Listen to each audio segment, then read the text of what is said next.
Feels like summer has finally arrived in Boston. A warm night on the Charles River. The Red Sox returning home to Fenway Park for Game 1 of a 3-game series between the Blue Jays and the Red Sox.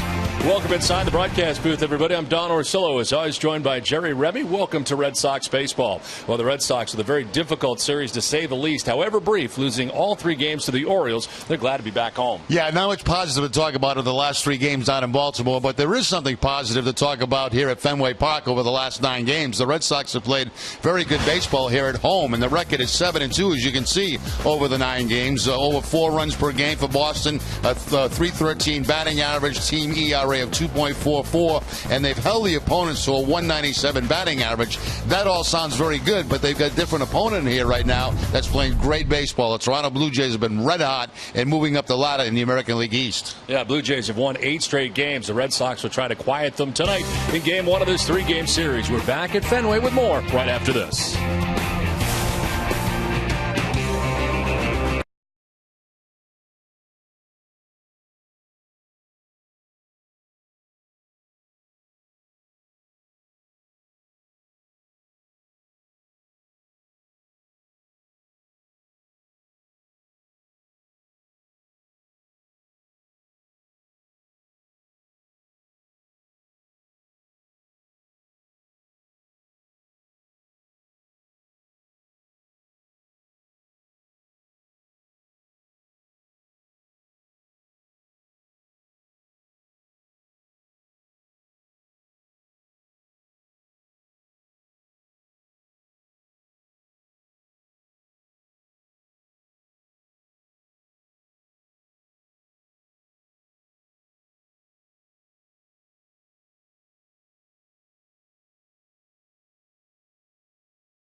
Boston Red Sox.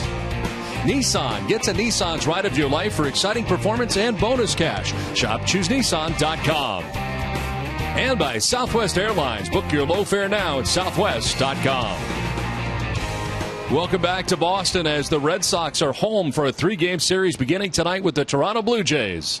Welcome back inside the broadcast booth, everybody. I'm Don Orsillo. Well, the Red Sox welcome in a red-hot Toronto Blue Jays team that started the year much like the Red Sox. Some offense, not very good pitching. Now they're putting it all together, and they have won 8 straight games coming into this series at Fenway Park, and they are looking very good. Over 7 runs a game during this 8-game stretch and hitting nearly 300. They're also stealing bases. About the strikeouts to walks, an opponent average only at 222. They've been scoring early and often. So John Gibbons' team coming in very hot right now. The state of the Red Sox, will check in with Garen Austin to get that. Garen? Thanks, Don. The conversation today was still on what happened last night in the dugout between manager John Farrell and pitcher Wade Miley. Earlier today on Friday Night Fenway, Tom Caron spoke to Farrell about the state of the Red Sox. We're not happy with where we are, and this is about our 25 guys going out and playing the game. And as long as we keep our focus on the field, in between the lines, we've done the right thing, and I think that's where it needs to remain. These kind of incidents or flare-ups, they happen. A little bit hotter temperatures, maybe the fuse gets a little bit shorter, but we handle them and move on. Well, tonight it is Joe Kelly trying to move on for the Red Sox. He's 2-4 with a 5.40 earned run average. First pitch from Fenway is coming your way next.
Bank. Good banking is good citizenship. Nissan. Get to Nissan's ride of your life for exciting performance and bonus cash. Shop ChooseNissan.com. And by Sullivan Tire and Auto Service. Thank you, New England, for 60 great years. Welcome back to Fenway Park. Feels like summer. A warm night tonight in Boston as the Red Sox host the Toronto Blue Jays. Joe Kelly making his way in from his warm-up tosses in the pen. And the Red Sox trying to turn some things around here at Fenway Park as the Red Sox have lost 3 straight and have now fallen 7 games back of the New York Yankees to start the night. The Red Sox are 27-34, and of course the Yankees have been playing very good baseball. They have won 8 of their last 10 games, and you have Tampa Bay 2 games back of the Yankees. And these Blue Jays all of a sudden have made a run up over 500 for the first time since May the 9th, and they come in with an 8-game winning streak and a game over 500 and 3 games back of the Yankees. And a chance to spend some time with John Gibbons today before the ball game, and certainly excited about the way the team is playing right now. No doubt they have put together good pitching and good offense, and that has been a big key for them and their starters going very deep into games, and they have not had to use their bullpen very often because starters lately they've been going at least 7. Well, that has happened recently, too, to the Blue Jays, because at the beginning of the season, their pitching was not very good at all, and it was relying mostly on their offense, which has been absolutely outstanding all year. But now they're getting the combination, as you mentioned, Don, of the good hitting and good pitching, and they have gained some ground in the American League East. Meanwhile, the Red Sox unfortunately have gone the other direction, and John Farrell hoping that getting home can turn some things around here, but you are taking on a tough Blue Jays team here to begin the homestand, and then we'll welcome the Atlanta Braves before going to Atlanta in this 2-2 series coming up at the end of this homestand, and then in Atlanta and then to Kansas City for the Red Sox. So a brief stay at home, but first things first, the weekend here against the Blue Jays. And Drew Hutchison making his way in now from the pen for the Blue Jays. As Hutchison has been very good on the season. He's looking for his 6th win of the year, coming in at 5-1 into this outing here tonight. I mean, right now it is cloud covered here for the most part at Fenway Park. The lights are on as the Red Sox and Blue Jays back together again as we check out the particulars of the conditions tonight. 77 degrees. Feels warmer than that. Breeze is in from center very lightly at 2 miles per hour in the forecast. Partly cloudy. Red Sox taking the field in their alternate red jerseys on this Friday night. As they do, let's check out the Blue Jays lineup. It's brought to you by your New England Chevy dealers. Jose Reyes, who's been hitting well lately, is at shortstop. He is leading it off with Josh Donaldson having an MVP type year. He's at third base. Jose Bautista in right. Edwin Encarnacion is the DH in the cleanup spot. Milford Mass is Chris Colabello in left field with Russell Martin doing the catching. Justin Smoke at first base with Kevin Pillar in center field batting 8th. And Ryan Goins at second base bats 9th. Tonight's Red Sox starting pitcher is presented by your local New England Audi dealers. Joe Kelly on the hill for his 12th start of the year. 2-4 with a 5.40 earned run average, 60 innings. He's got 52 strikeouts, 24 walks. And opponents hitting at 257 against Kelly. Did win against Oakland on Saturday here at Fenway Park. 6 innings, giving up 1 run, walked 2, and struck out 6 along the way. The Red Sox defense is brought to you by Southwest Airlines, and they are 9th in the American League with 36 errors in 61 games. Pablo Sandoval will be at third base, Xander Bogaerts the shortstop, Dustin Pedroia at second, Mike Napoli the first baseman. Left to right, Brock Holt, Mookie Betts, and Rusney Castillo, and Blake Swihart doing the catching for Joe Kelly. Tonight's umpires are brought to you by Buick. Experience the new Buick lineup during this year's Sign and Drive. See your local Buick dealer today. Jeff Kellogg has the plate. He's the crew chief with Brian O'Nora at first base. Alan Porter at second base, and Mark Rippinger is the umpire at third. Where available, this telecast can be heard in Spanish by selecting the SAP button on your television remote. Enjoy the game. Buenas noches, amigos. Well, Jose Reyes leading it off here for the Blue Jays. Hitting up over 300 now at 302. With 2 home runs and 17 runs batted in.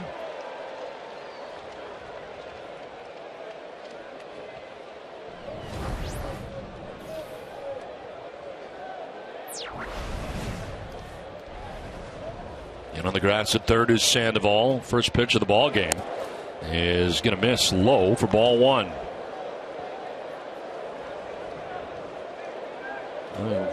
Now this Joe Kelly one of the best fastballs in the majors as far as consistency goes, and he's actually tried to take some off of that fastball because he certainly get up there at 97, 98, but finding more control in the 94 to 95 range. 2-0 pitch. Picks up the corner for strike one. Third start of the year for Kelly against Toronto. He's 0-1 with an 8.49, although he did have a 10 strikeout game earlier this year against the Blue Jays. Fly ball foul off to the left out of play. Last start that he had here at Fenway Park against Toronto had it going on with his fastball, and you see a good breaking ball from Kelly. The fastball again.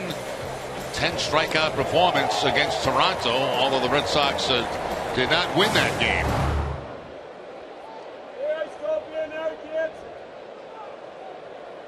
Trying to come in here on Reyes. And it's too far in. Full count. 97 that time from Kelly. Reyes riding the 8-game hitting streak coming in, and it coincides with the 8-game win streak for the Blue Jays. Josh Donaldson waiting on deck. And that is just going to miss low. Down to first goes Reyes. Now that puts speed at first base right away against the Red Sox. 9 steals on the season for Reyes. He has not been caught. So lead runner on here for Toronto, and it brings up Josh Donaldson. Put together a fantastic season. 317, 17 homers, 44 runs batted in. What a pickup for the Blue Jays. Of course, Brett Laurie going the other way to the Oakland A's. And Josh Donaldson has been terrific for the Blue Jays. In the top 10 in batting average, home runs. They're the top in RBIs, only behind Mark Teixeira of the Yankees in that category.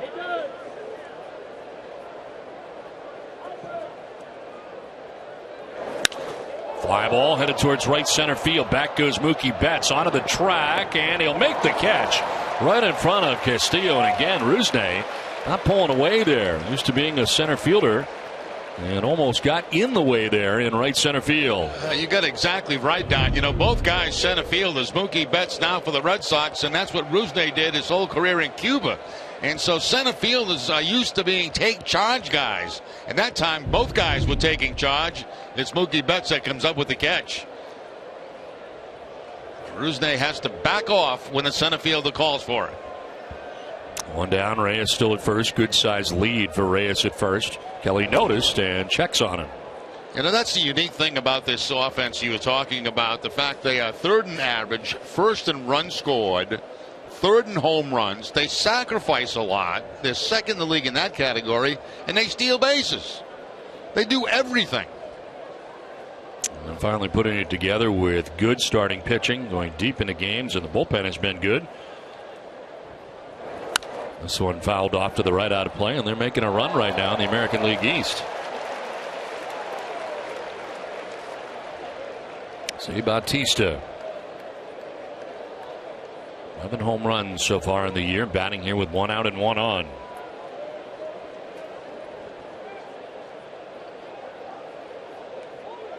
He's reached base safely in 19 of his last 20 games. And fouls it off to the right, is down 0-2.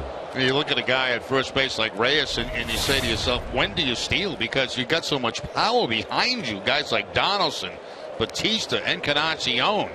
I mean, to steal second base, you got to be sure you can make it because of all these home run hitters you got behind you.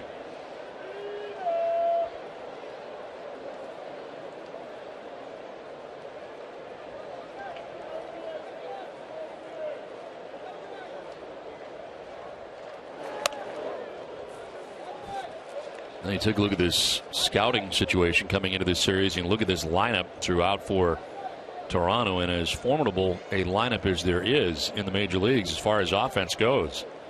And take your pick, especially the 3-4 guys, and Bautista and Encarnacion back to back.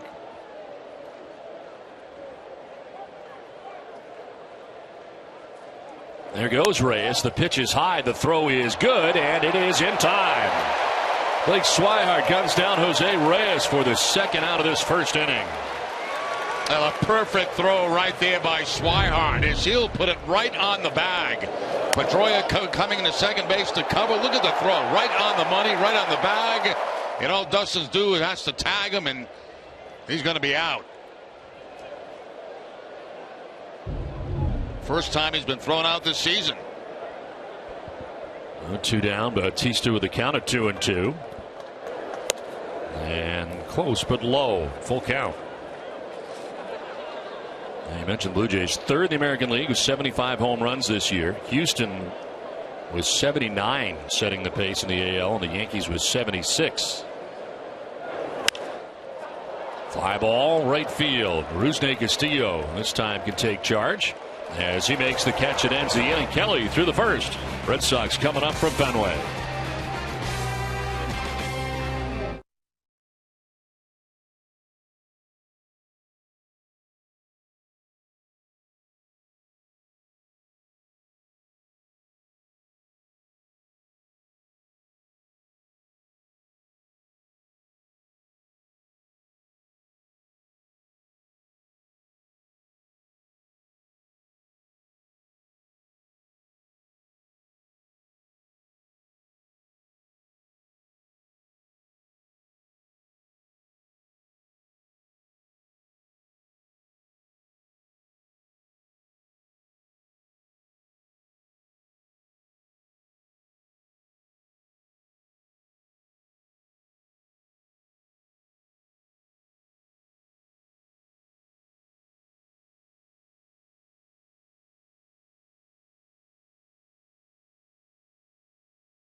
First inning. Red Sox coming up here in the bottom of the first. And leading it off is Dustin Pedroia. On the ground foul outside of third.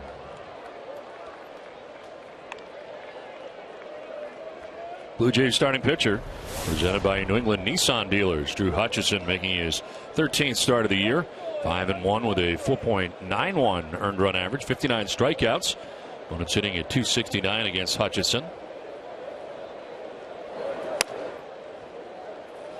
Last time out for Hutchison, a win against the Houston Astros. 6 1/3, 6 hits, only 1 run. Walked the batter, struck out 5.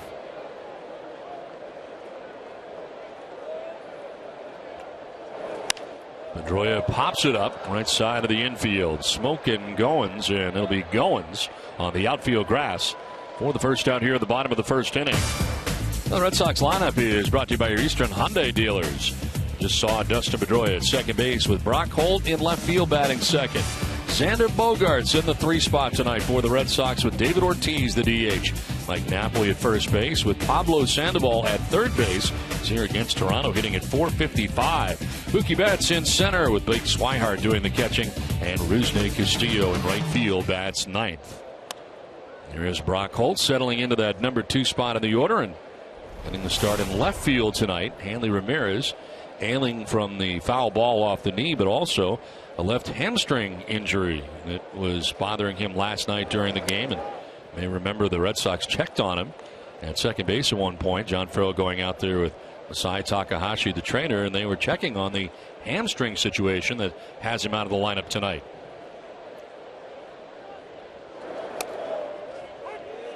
Brock takes a strike, 2-1. Third time this year the Red Sox have faced Hutchinson. Hutchinson's 1-0 with an ERA of 7 in the 2 appearances so far this year against Boston. Fastball, slider, changeup type pitcher.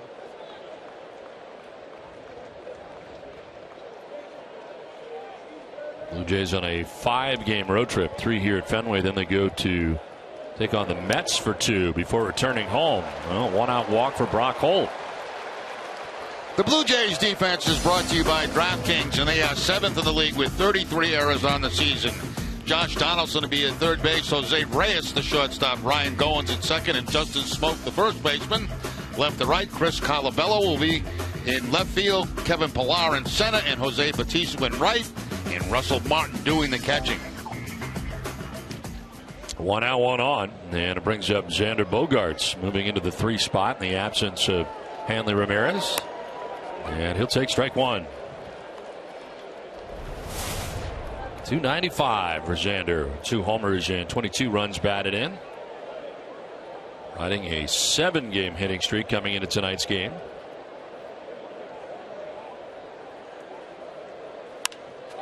Driven to left for Bogaerts. Back towards the wall and high off the wall. Colabello playing the rebound.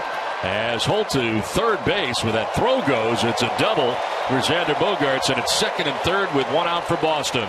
Yeah, bad play out there by Colabello. He should have gone to second base with that ball. He had no chance at all to get Brock Holt at third base, and by going to third base with a throw, that's going to allow Bogaerts to get in a scoring position at second base. As Bogaerts getting the inside fastball, planting it high off that left field wall. Now here's the throw to third, and you can see Reyes pointing at second base. That's where he wanted that throw. Now an 8-game hitting streak for Xander at 370. After the double off the wall, second and third, 1 out. And David Ortiz the batter. Just at 111 with runners in scoring position. Last among 261 major leaguers this year. At least 30 plate appearances. And a check swing there may have gone. They check, yes he did, says Mark Rippinger. Also a very nice play behind the plate by Russell Martin. It's a slider that really yanks in toward David Ortiz. Cannot check the swing. And Martin's able to slide across, block that ball, keep the runner at third base.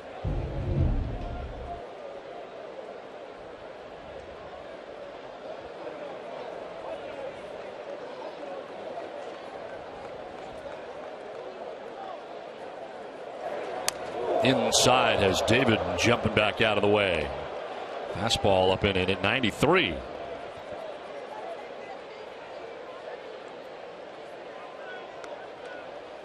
Pete Walker, the pitching coach for the Blue Jays. Looking on here as Hutchinson gives up a walk and then a double in the first inning with 1 out. It's Holt at third. Bogaerts at second.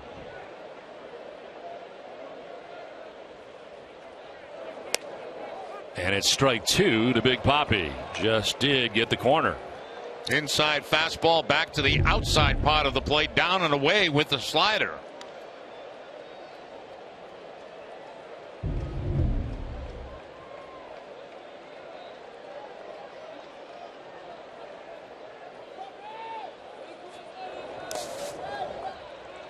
Two balls, 2 strikes, and again Martin has to block that ball. Well, so Martin, one of the big additions to this Blue Jays team this year.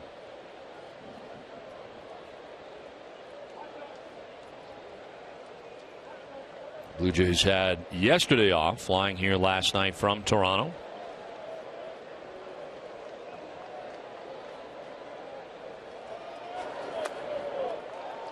Full count now.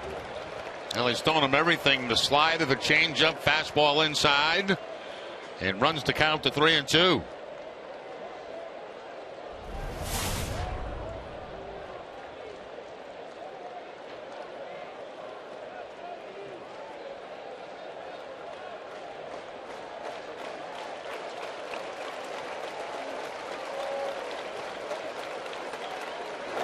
Ortiz to left field. Chris Colabello going back. Going to be over his head and 1 off the wall. Holt will score. Here comes Bogaerts behind him. Throw goes to second. 2 runs in. Red Sox lead it 2-0 on the long single to left field for Big Papi. Now that's what you like to see from David Ortiz. You know, last night he got a breaking ball and he pulled it for a home run. This time on a 3-2 count, he gets a breaking ball away, does not try to pull it, goes on a line over the head of Colabello out there in left field and drives in 2 runs. So who knows? Maybe the last couple of bats have got David Ortiz going on a streak. So 2 runs in, a walk and a double. They both score on the single by Ortiz. Now Napoli jumping on that first pitch, fouls it off to the right. 205, 9 homers, 26 runs batted in for Napoli. 1 for 11 in the series against the Orioles in Baltimore.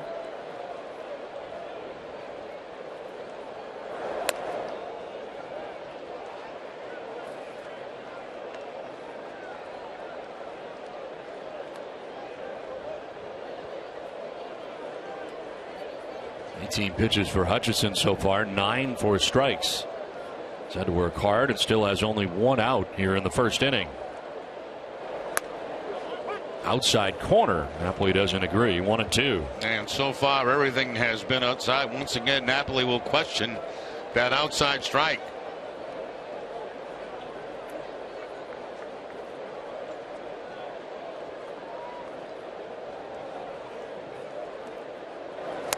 And a swing and a miss going to that outside corner again, and Napoli strikes out Hutchinson's first K of the night.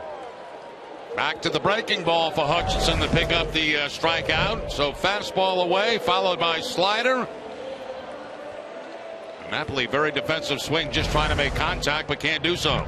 Mika Insurance, great service, great coverage, and a great price for auto, home, or life insurance.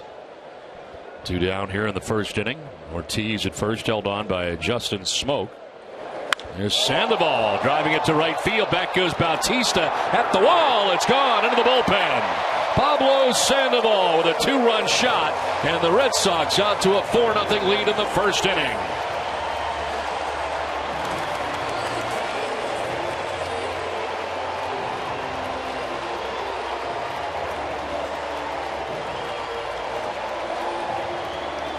Pablo Sandoval, notorious for swinging at the first pitch, and he gets a good pitch on the first pitch. A fastball right on the sweet spot. And into the Red Sox bullpen for his 6th home run of the season. So the Red Sox acting like they're happy to be back home. Fast start for the Red Sox tonight. Mookie Betts now will take a pitch up top for ball 1. Alltown, New England's premier convenience retailer, is committed to supporting the communities they serve. For every home run the Red Sox hit the rest of the season, Alltown will donate $500 to cystic fibrosis. This one is driven to left, and that ball is gone. Back to back go the Sox in the first. Sandoval, then Betts. It's 5-0 Red Sox.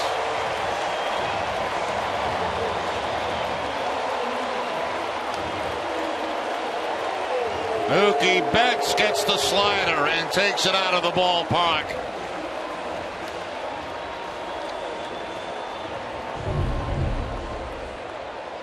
There's the breaking ball away from Betts on the outside part of the plate. That's where they're trying to pitch him, but that time he's able to cover the plate on the breaking ball and hit that high fly home run. So this has happened awfully quickly for the Red Sox offense here in the first. 3rd time this year the Sox have gone back-to-back, and the emotion from the Red Sox dugout.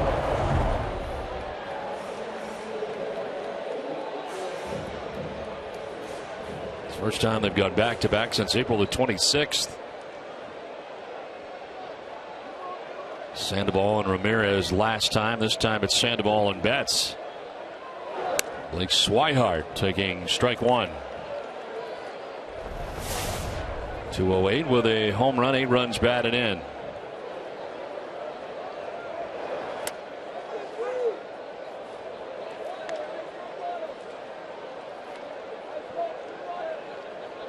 Hutchinson coming in with a 5-1 record into his 13th start. But in the hole here, giving up 5 runs in the first so far. Given up 7 home runs coming into the game tonight, and add 2 to that list. with 2 here in the first inning.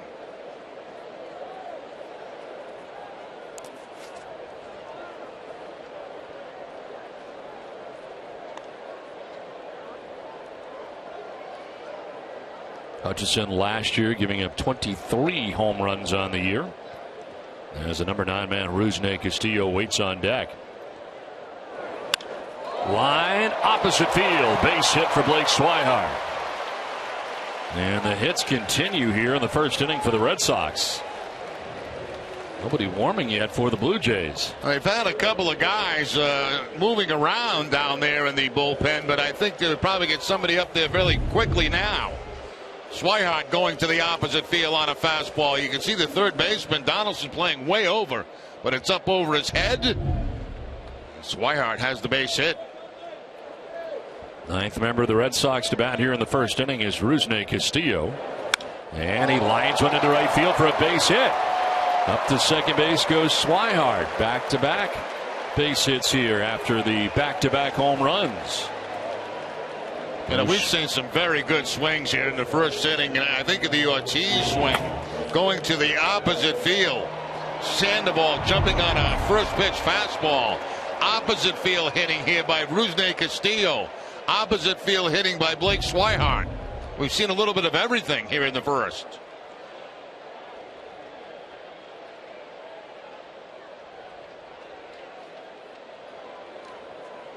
Now Pedroia batting for the second time in this first inning. He popped out to second base his first time up.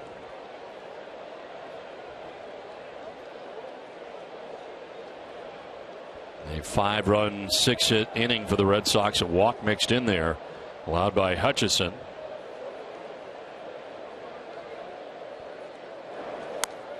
And a strike over the outside corner evens the count at 1-1.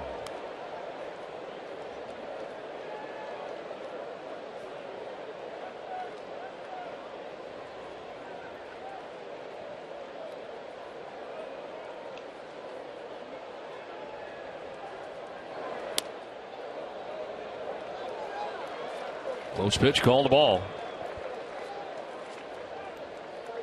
Plate umpire Jeff Kellogg, the crew chief of this crew.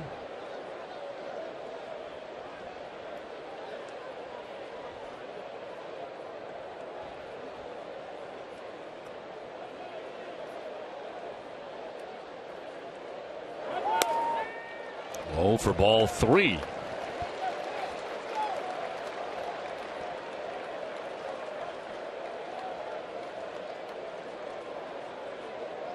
Swihart at second, Castillo at first, with 2 outs here in this first inning. The Sox have batted around. Rockhold waiting on deck.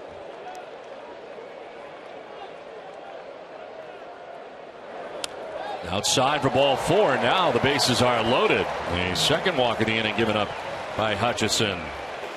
And now John Gibbons wants his catcher to go out and talk to buy some time. Russell Martin will take his time right here. You see Gibbons trying to get his attention to go out and talk to him to kill more time.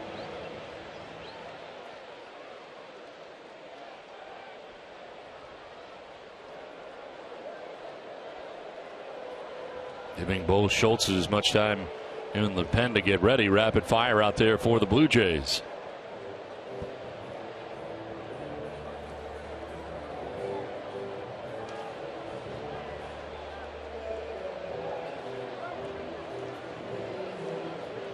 Now Martin coming back. We'll see if John Gibbons is going to come out or whether or not he is going to let this roll another batter. Looks like he's going to let it roll as Brock Holt stands in. Yeah, I'm not quite sure the relief pitch is ready yet. You saw Pete walk around the phone and it didn't appear like he was ready.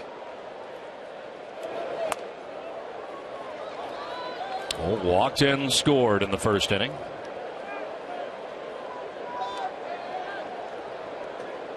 He's walked 2 in this first inning. 2/3 of an inning so far for the right-hander. Called a strike. Ball dropped by Martin, but a strike.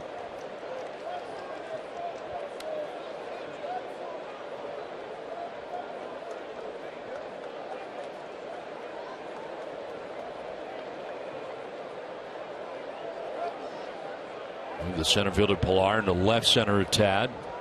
Bases loaded. And Holt taking strike 2.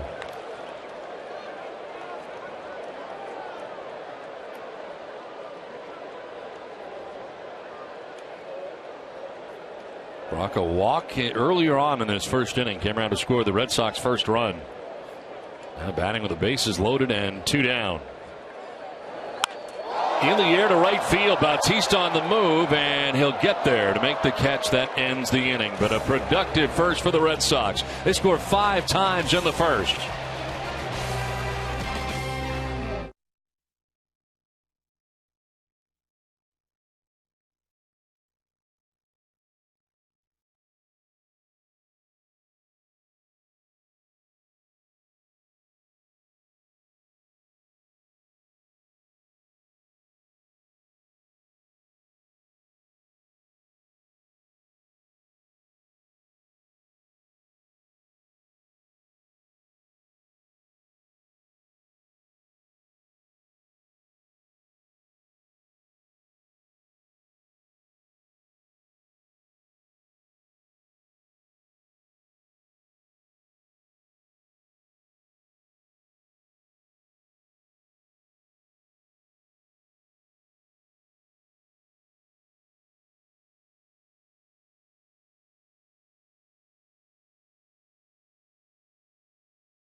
Back at Fenway Park, and the Red Sox going back-to-back with home runs. Sandoval and Betts combining with the Red Sox coming away with 5 runs. 11 men batted in the inning, and 5 of them scored on 6 hits. And Hutchison, the starter, had to throw 38 first-inning pitches. So a good start to this ball game and series for the Red Sox. And Joe Kelly dealing with Edwin Encarnacion with a pitch riding inside at 96. I'll grab his attention. Encarnacion, the DH, to be followed by Chris Colabello and Russell Martin here in the top of the second inning.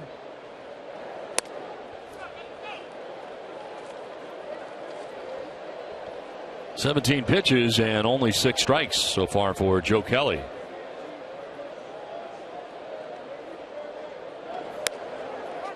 And a generous strike call right there. Last thing you want to do after a 5-run inning is walk the leadoff batter the next inning.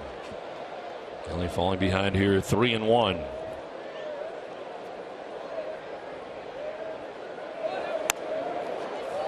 Battles back, full count.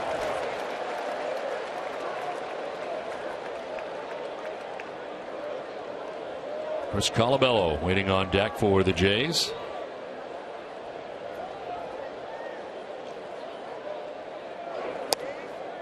And he does walk the leadoff batter, so staying down and away. Second leadoff walk for Kelly of the night.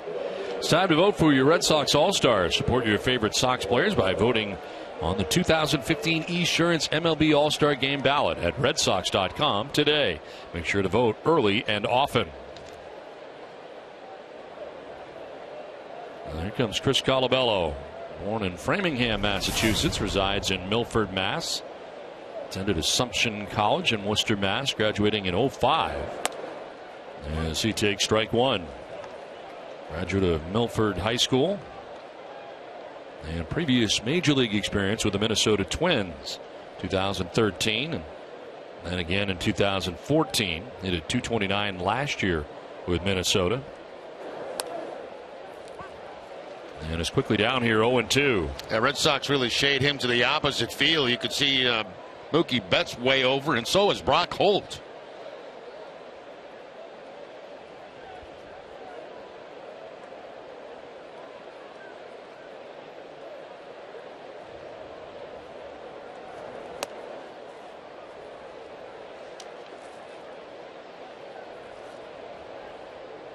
Three career starts against the Blue Jays. Only a 194 Blue Jay average against Joe Kelly coming in.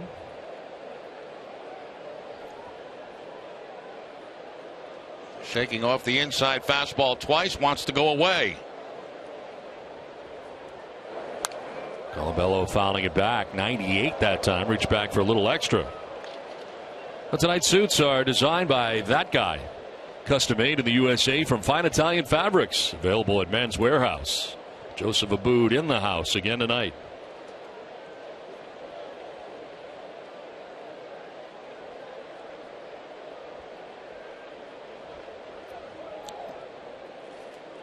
Looks like Kelly.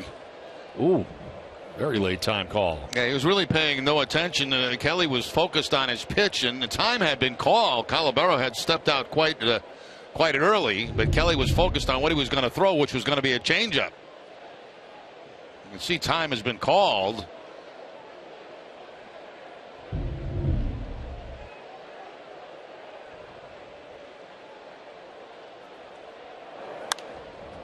Another foul off to the right out of play, and Colabello will see a sixth pitch.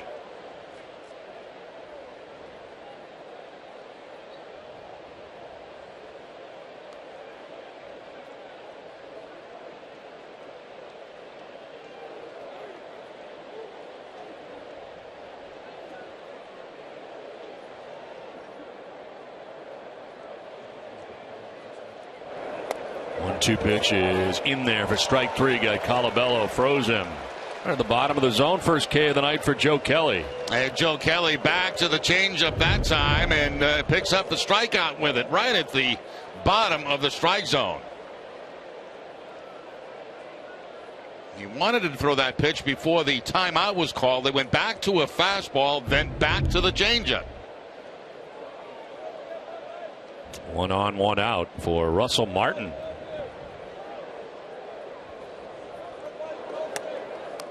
It'll get away from Swihart, but not far enough away for Encarnacion to try it. So he gets back to the bag at first.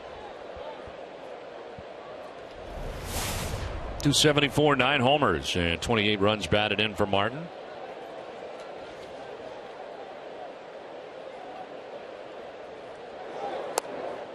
Been very good defensively this year. Thrown out 43.6% of would-be base stealers. 17 base stealers caught.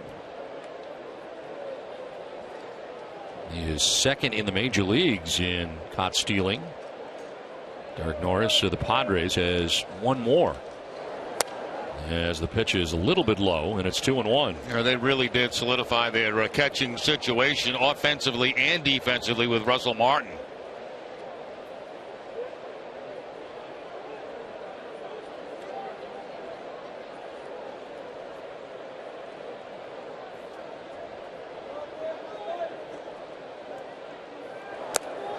Yank that into the dirt. 3-1.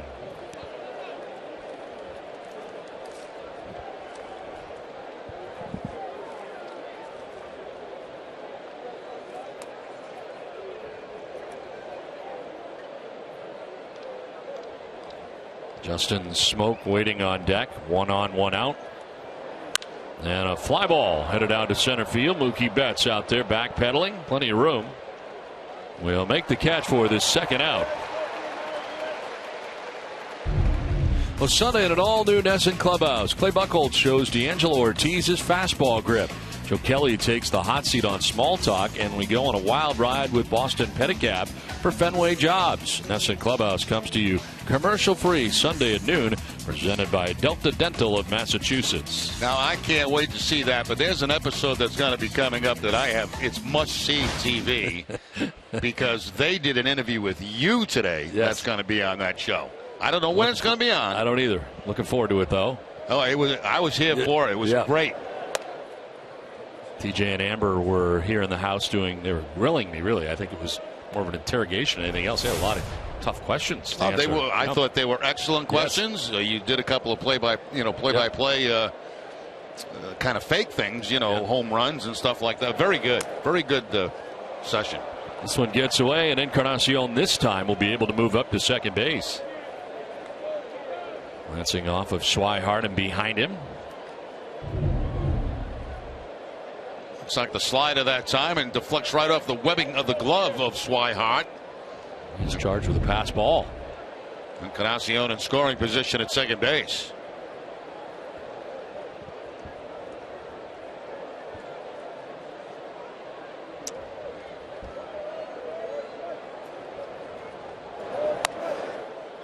Smoke jumping back out of the way. 95-mile-an-hour fastball inside.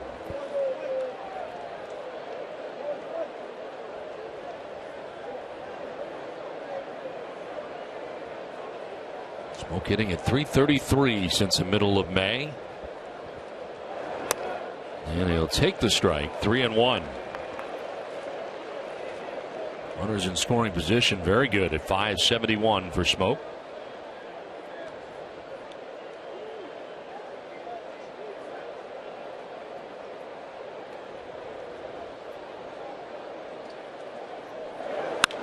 Fly ball struck well towards deep right center field. Back goes Mookie Betts. He reaches up, can't catch it, and goes hard into the wall. Ball headed out towards the triangle. One run is in. Encarnacion still running. He will go to third base sliding with an RBI triple. And all eyes on Mookie Betts out there in center, who went flying into the wall out there. He's up and appears to be okay, amazingly. Yeah, that did not look good when Betts hit the wall, because he hit it at full speed, going as hard as he can toward that bullpen area, and you can see him crash up against the side of the wall.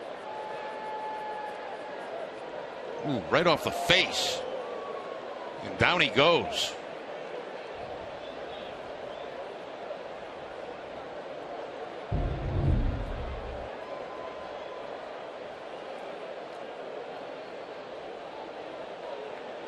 He's saying he's fine. Let's go. Let's play baseball.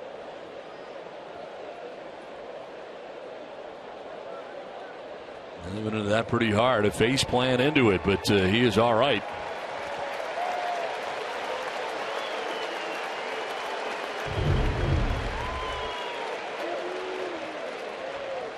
Off the turnbuckle. Yeah, right off the right side of his face. Great effort by Betts out there in center field. A cloud of dust.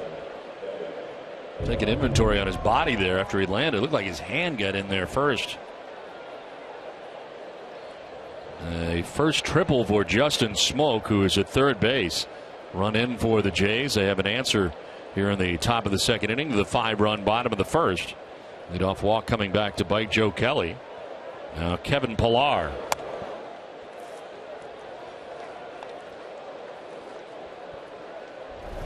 To 44 homers, 27 runs batted in for Pillar.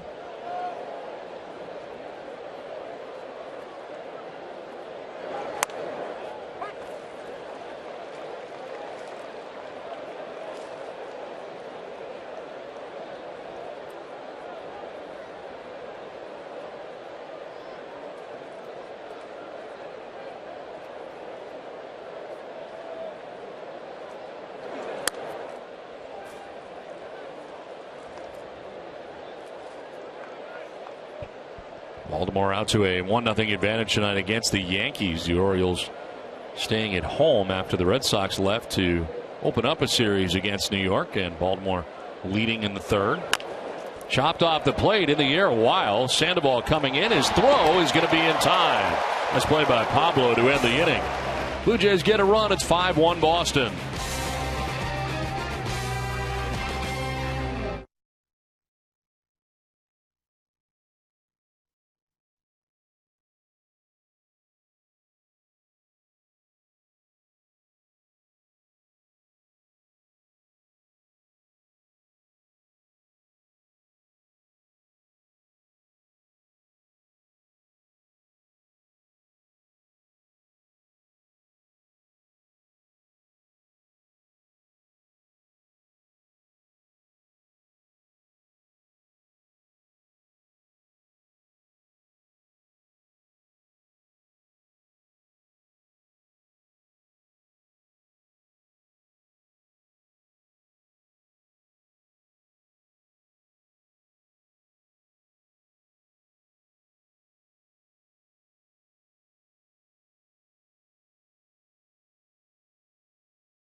Back at Fenway, 5-1. Red Sox have the lead. Blue Jays getting a run back. And they're half of the second inning. And Xander Bogaerts leading it off here for Boston. Drew Hutchison trying to figure it out here in the second inning. After the Red Sox sent 11 men to bat in the first and scored 5 times.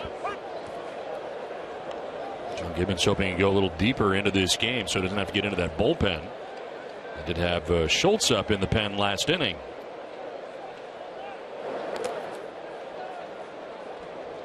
Xander Bogaerts with that double back in the first inning, now 7 for 13 in his career against Hutchison.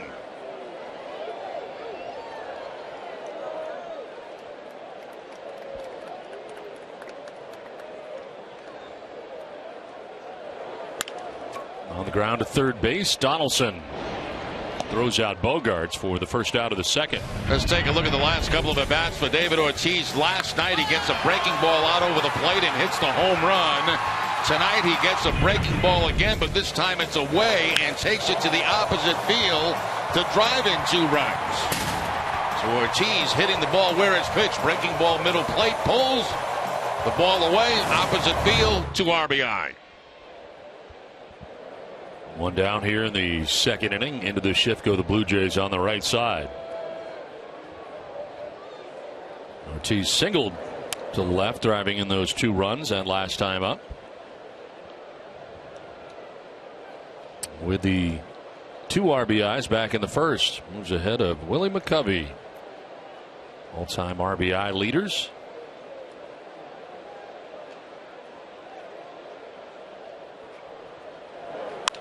Now a liner to right up over the shift and into right field.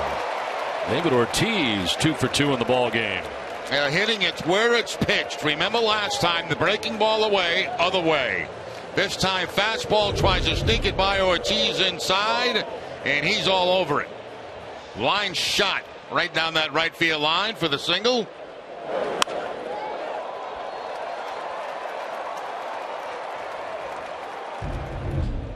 So a 2 for 2 night for Big Papi so far. He's aboard with 1 out here in the second inning. And here's Mike Napoli, struck out swinging in the first inning.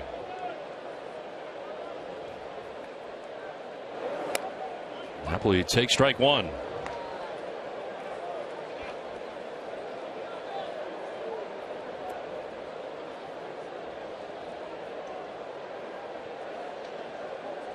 Red Sox with a winning record at home. They're 15-14 on the year at Fenway, compared to 12-20 on the road.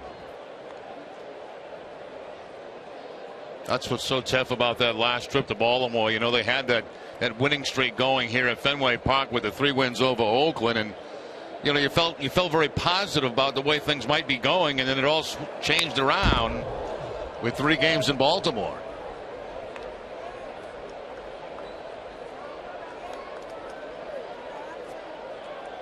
Now 7 games back, the Yankees have been playing great baseball, winning 8 of their last 10.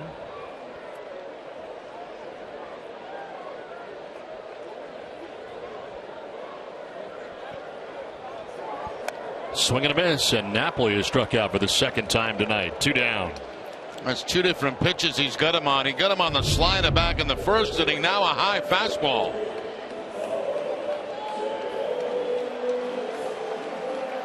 Napoli about shoulder high. No contact that time. So 2 down. Big Papi David Ortiz at first base. Here's Pablo Sandoval. Sandoval with a 2-run shot in the first inning.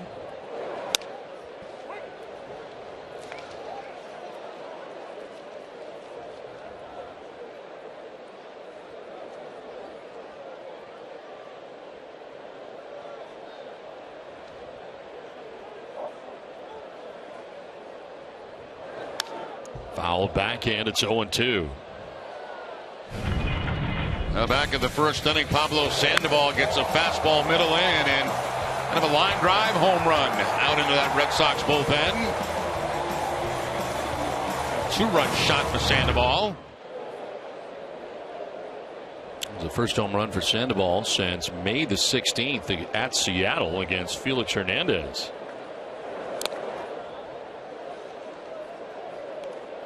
He had gone 64 at bats in between home runs. Able to get his 6th of the year, and at the time gave the Red Sox a 4-0 advantage. Not sure why Mookie's coming back to the dugout. He's in the on-deck circle. Not sure if he's changing bats or what's up there. John Farrell was checking on him, and Brad Pearson, the trainer, there now.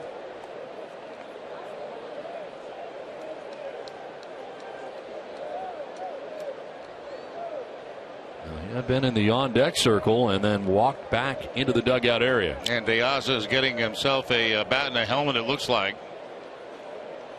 So Mookie apparently not okay, as it turns out. Sand the ball down the left field line. This one is going to go foul and into the seats. And here comes De Aza.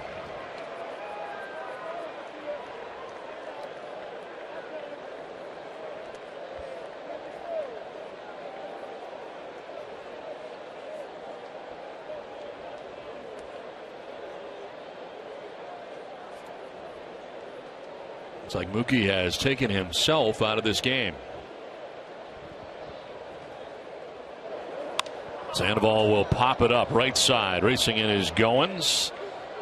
And Ryan Goins puts it away to end the inning. We are through 2 from Fenway. Red Sox have a 5-1 lead.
Back at Fenway, 5-1. Red Sox have the lead as Ryan Goins leads it off and takes a strike over the outside corner. Changes for the Red Sox. Alejandro De Aza now in right field, with Rusney Castillo moving from right field to center field. The 0-1 pitch is popped up foul out of play. Alex Spear from the Boston Globe joining us here this inning. And your thoughts so far on tonight's action? Well, obviously, an offensive explosion is pretty interesting. We've seen a few of these in a row at Fenway for the Red Sox. I think this is, 5 straight at Fenway where they've scored 4 or more. So they're finding their swings at home, which is something. Very difficult road trip for the Red Sox as Goins strikes out here, and that is the second K for Joe Kelly. And seeing Betts, jump on an early count fastball, I think was also a pretty big sign for them, as well as seeing Sandoval do the same, because with Betts there have been some concerns about him working a little bit too deep into counts, not taking advantage of some of those really good hitters counts in some of the early fastballs down the middle of the plate that he's just been waiting back for, because he was such a 2-strike hitter coming up through the minors. And now he's having to make that adjustment to be maybe a more aggressive guy at the major league level. But of course, there's now a secondary element to his game tonight, which is the concern about what exactly that injury was. Boy, that was terrible, seeing the way that his head snapped back. And it's been kind of a theory for the Red Sox. For so many years, they were a team, as we look at the Betts play out there in center field, as he charges hard and runs into that wall very hard. And obviously out of the game right now, but it's been kind of a thing with the Red Sox where they, for years and years, work counts. And it seems like teams picked up on that, and now they seem to be a little bit more aggressive early in counts. It's a really interesting point and kind of a strange time in Major League Baseball, because that had been viewed as such a formula for success. You work through an opposing starting pitcher, get him out by the 5th inning, and then you just kind of rampage over another bullpen. Well, in an era when bullpens are just insanely good and feature one guy throwing 95 to 100 after another, that strategy is starting to falter a little bit. And a lot of teams, for instance, the Twins, I talked with Torrey Hunter about this when they were in town. He said, look, the count when you have no strikes is what players around baseball hit something like 350 when you have no strikes on you. When you have 2 strikes, you hit less than 200. And so it's there's no great science to why they're trying to kind of be a little bit more aggressive earlier in counts when there are hittable pitches. And I think some of those conversations have been happening with a guy like Mookie Betts. Take a look at a team like the Kansas City Royals last year. You don't want to get into that bullpen at all. I mean, as good as their starters were, the bullpen seemed to be even better. You can see around the game that bullpen ERAs are way better than starting rotations ERAs, and there's a reason for that. The arms are just so good. So you're starting to see managers who are reluctant to sometimes even go that 3rd time through the order with their starting rotation because they can just bring in wave after wave of arms. They sit to center field. I want to get your opinion on the draft for the Red Sox. Of course, taking place this last week. How'd they do? Well, we'll find out in, I don't know, 6 years to 10 or so. I think that Jerry and I were talking about this earlier. You were saying in one of the lower rounds in the draft, and really you can find a guy who's taken in the 40th or 50th. Well, there are only 40 rounds now, but there may be a guy who's taken between rounds 30 and 40 of this year's draft who ends up being way more impactful than someone taken in the first round. It's such an inexact science. That said, where the Red Sox were picking, they're hopeful they got someone really good in that first round with Andrew Benintendi. I'm still working on the pronunciation of his name, but he's someone who has really good tools that are pretty well defined in a major college conference across the board. Played for Arkansas in the SEC, so facing some of the top college pitching in the country. This year he led the NCAA in homers with 19, but his game is more about being well-rounded. Really good defender, runs a great runner, so he has center fielder speed, good base runner speed. His college coach thinks he can steal 40 bags in the big leagues. If he can give them, let's say, 10, 15 home runs on top of that and be a high average, high on base guy, which is kind of the upside that he has, that's a really valuable combination. Well, Brock Holt races over and makes a catch. It ends the inning. Always entertaining, always informative. Alex Spear, thanks very much. Thanks for having me. Thanks, Alex. Thanks, Jim.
Red Sox baseball on NESN is brought to you by Southwest Airlines. Book your low fare now at southwest.com. Bottom of the third inning, and a first pitch strike into Alejandro De Aza. Leading it off here for the Red Sox, and took over defensively in center field for Mookie Betts. Actually took over in right field with Castillo moving to center field. Betts coming out of the game and batting in the spot of Mookie Betts, 7th in the order, and De Aza leading it off and grounding one foul. Still down 0-2. Always learn something from Alex Spear. He's very good. Very good. And we get these notes that are coming up just about every inning in this game from Alex.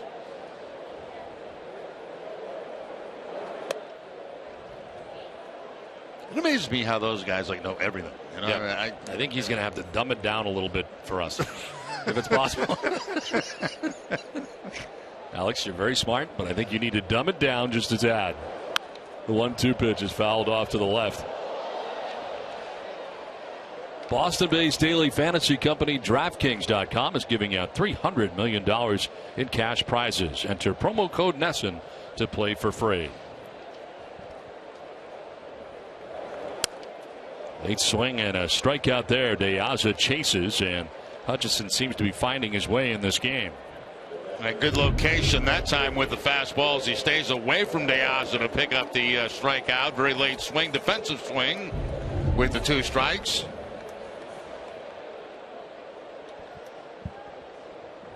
One down in the third for Blake Swihart, who singled to left field in the first inning. Alice is a Harvard guy, isn't he? I believe so. Yes. Yeah. Harvard guy sitting between me and you. Yes. It's not right. Yeah. No. He just looks smart, doesn't he? Yeah. He's a smart-looking guy. Yeah. And we are not. Yeah. No, we don't look smart at all. I wonder if I wore glasses, if that would help. No, I wear glasses and I'm still dumb. Yeah. I don't even look. Point. I don't look smart. It doesn't do anything. Nothing. No. Just proves that I can't see close up. That's all it proves. Hey, guess what? It's dark. Not anymore. Broken bat flare out towards left center, falling fast and in for a hit. Like Swihart, 2 for 2 in the ball game. Ace Ticket, the official Red Sox ticket partner, has the best seats at the lowest prices to all the games at Fenway, all with a 200% guarantee. Right now, Ace Ticket has special savings on all Red Sox games, including the Yankees. Visit Ace Ticket or call 1-800-MY-SEATS. 1 out, 1 on. Rusney Castillo started the game in right field. Now the center fielder. And a single to right field first time up.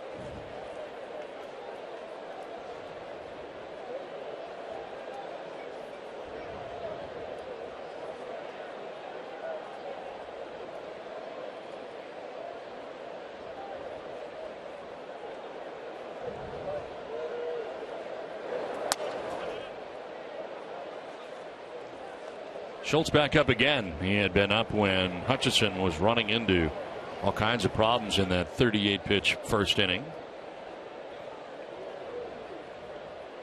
John Gibbons has him up again. 2-0, fouled off the home plate umpire, I think. And that one getting Jeff Kellogg. Hey, you'll see it come right over the glove right there of Russell Martin and right off Kellogg.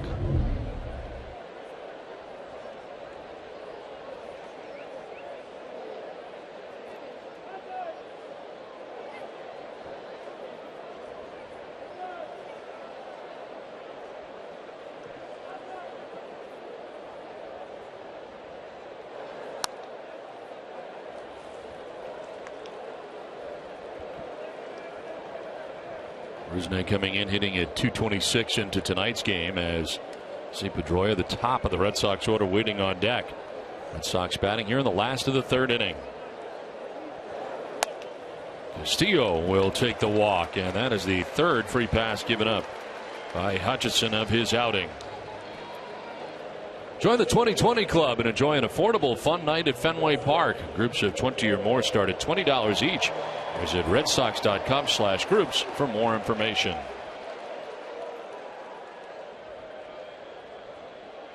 So the bottom of the order, the 8-9 men so far for the Red Sox have been on base 4 times.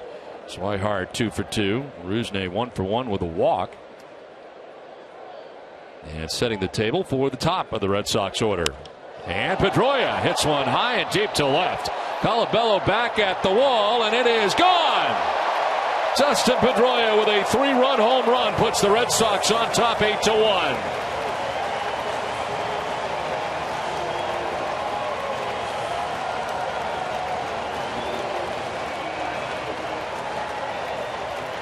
Third home run of the night for the Boston Red Sox. Sandoval, Betts, and now Pedroia. Keep increasing that lead because you're playing a powerful offense. And the Red Sox trying to do that early in this game. Pedroia gets one middle in. And the high home run. Number 9 on the season for Pedroia.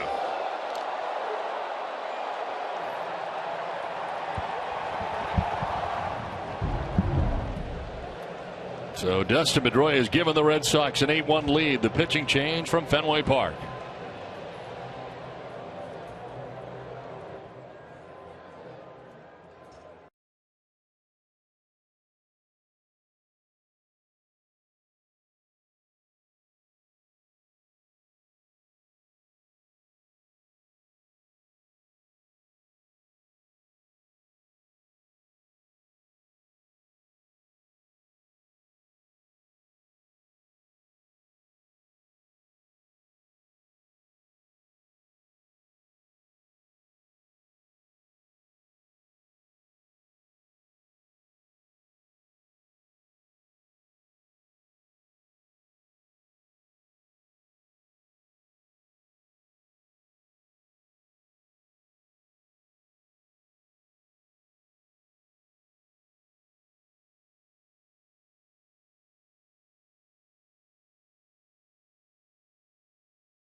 The communities they serve. For every home run the Red Sox hit the rest of the season, Alltown will donate $500 to the Cystic Fibrosis Multiple Sclerosis Fund.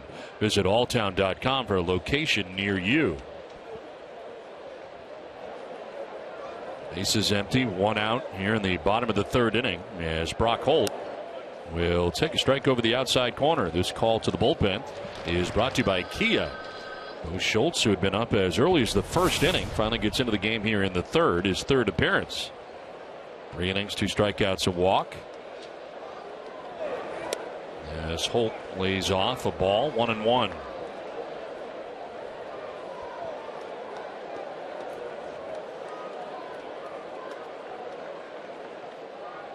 So Drew Hutchison coming into tonight's effort, 5-1 on the year, last just 2 1/3 innings. The strike call makes it 1-2. 9 hits, 8 runs. He walked 3, struck out 3, and gave up 3 home runs. The back-to-back jobs there by Sandoval and Betts in the 1st, and then a 3-run home run more recently in this inning.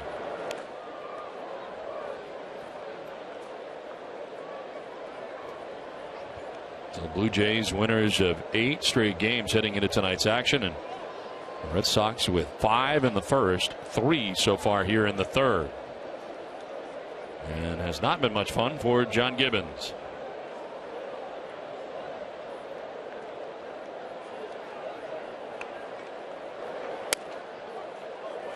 Strike 3 call, and Brock Holt spins out of the box without number 2. Now Schultz going to that fastball to the inside part of the plate. Brock Holt shaking his head on the way back to the dugout. He thought it might have been inside, but it does look like it picks up the inside corner.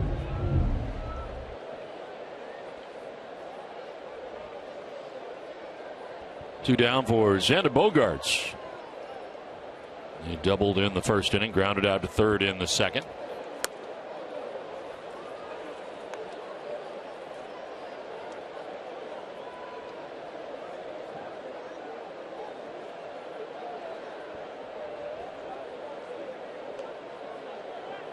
David Ortiz waiting on deck with 2 down here in the third inning, and Bogaerts even at 1-1.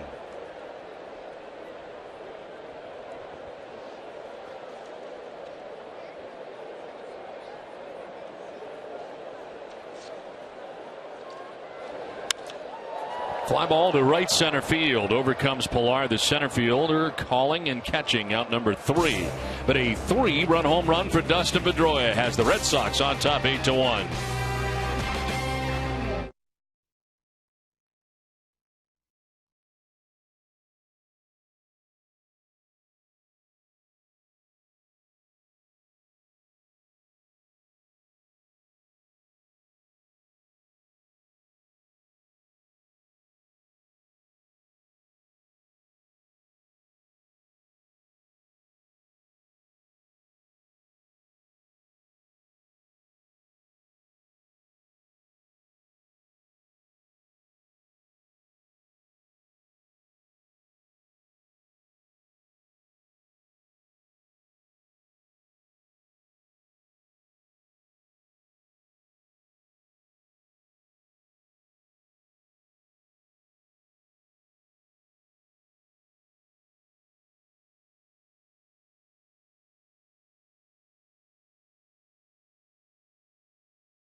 Top of the fourth inning, 8-1. Red Sox on top. Edwin Encarnacion, the batter, and he'll take strike 1. A long wait for Joe Kelly as he works his way here into the fourth inning.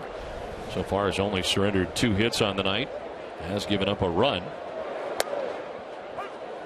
Strike at 96, and he's ahead 0-2.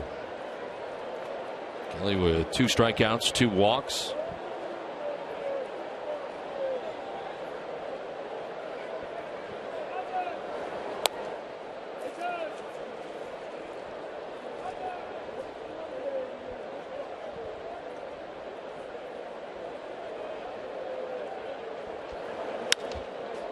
To center field, and Rusney Castillo makes the catch for the first out of the fourth inning. Batting 100 is no fun, but getting 100 feels great, especially when all you have to do to get $100 is open an Eastern free checking account. Learn more at easternbank.com/free checking. Turning darker here in Boston on a warm evening. Usually does that at night, Don. Happens almost every day. Yeah, it gets darker.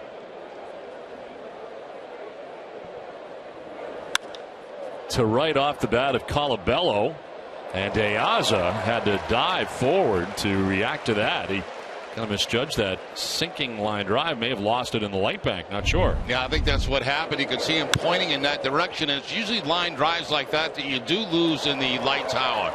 That ball was sinking. You could see him point up toward the lights, but De Aza, able to make the catch. I hope he is pointing at the lights, Jerry, and not my light.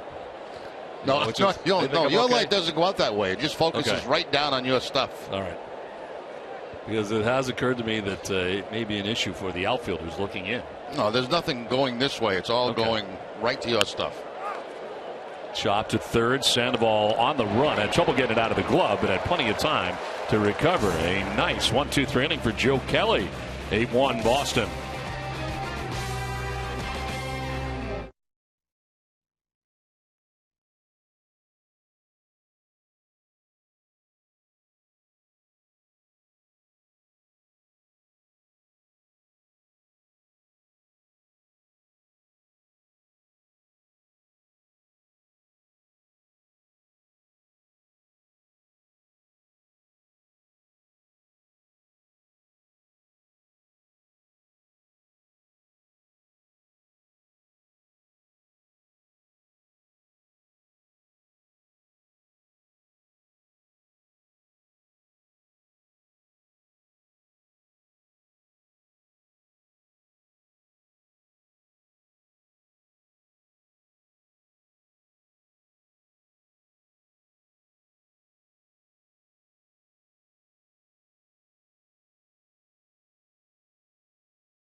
$100. Just open an Eastern free checking account in the month of June and you'll get $100. Learn more at easternbank.com/free checking.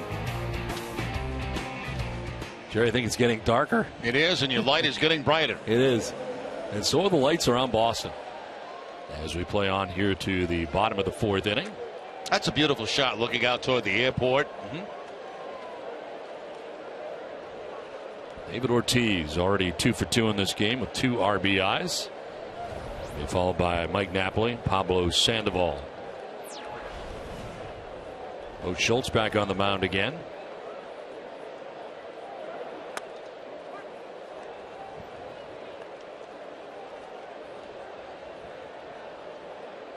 David Ortiz with 117 extra base hits against the Blue Jays, most ever by any player against the Blue Jays.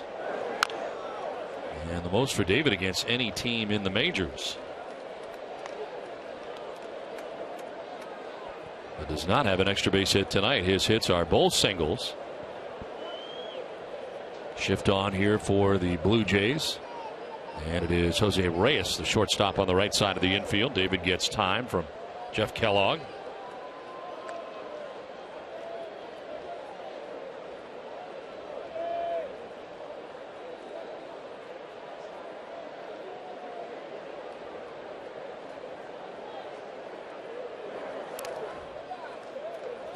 Ball and 2 strikes to David Ortiz. He can't find the baseball, I think. There it is. I finally got it.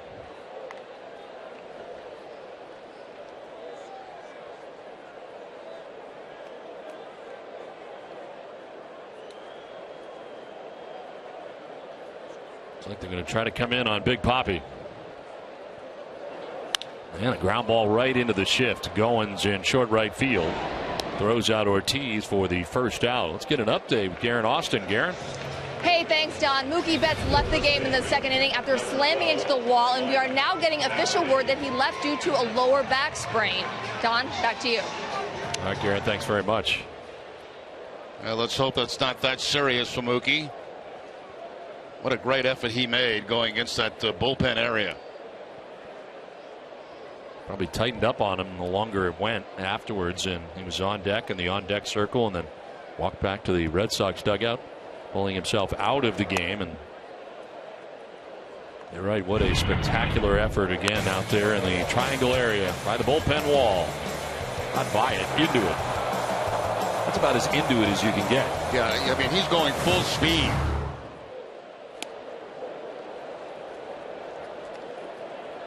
A tough night for Mike Napoli so far at the plate. 2 strikeouts, both of them against the Blue Jays starter, Drew Hutchison.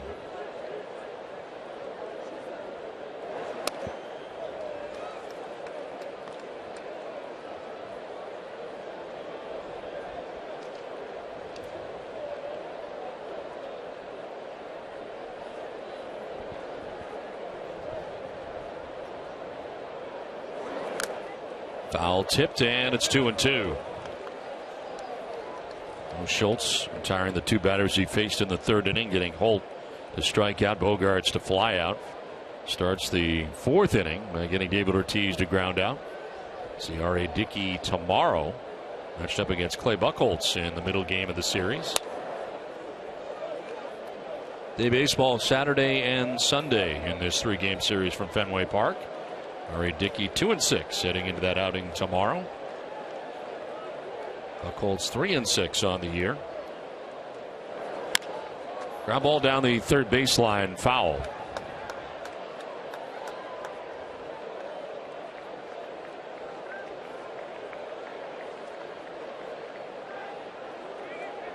Big smile with that souvenir.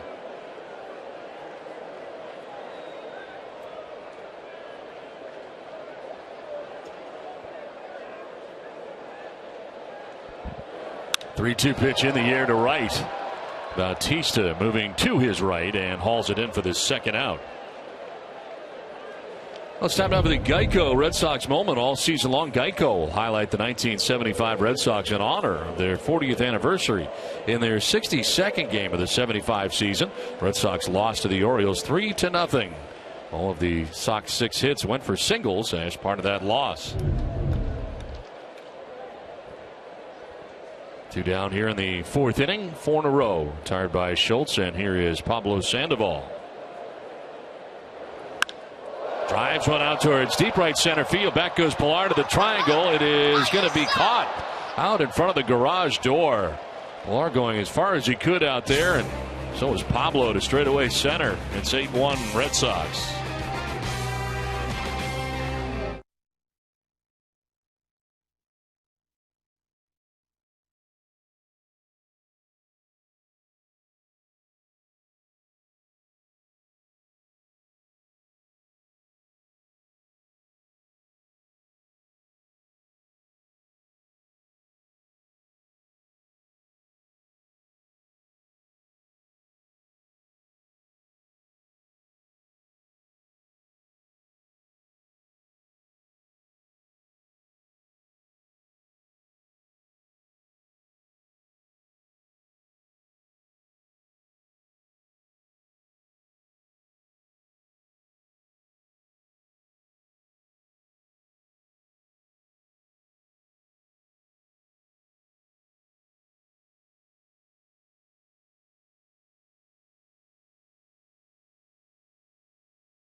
tickets. Tickets are available for every Sox game for just $9 for all students 15 and over. Visit redsox.com/students to take advantage of this great offer today. That's on to the 5th inning, and it is Justin Smoke leading it off here for the Blue Jays. Red Sox go into the shift on him. And a triple in the 2nd inning to drive in the only Blue Jays run. And of course, that was the play in which Mookie Betts banged into that bullpen wall out there.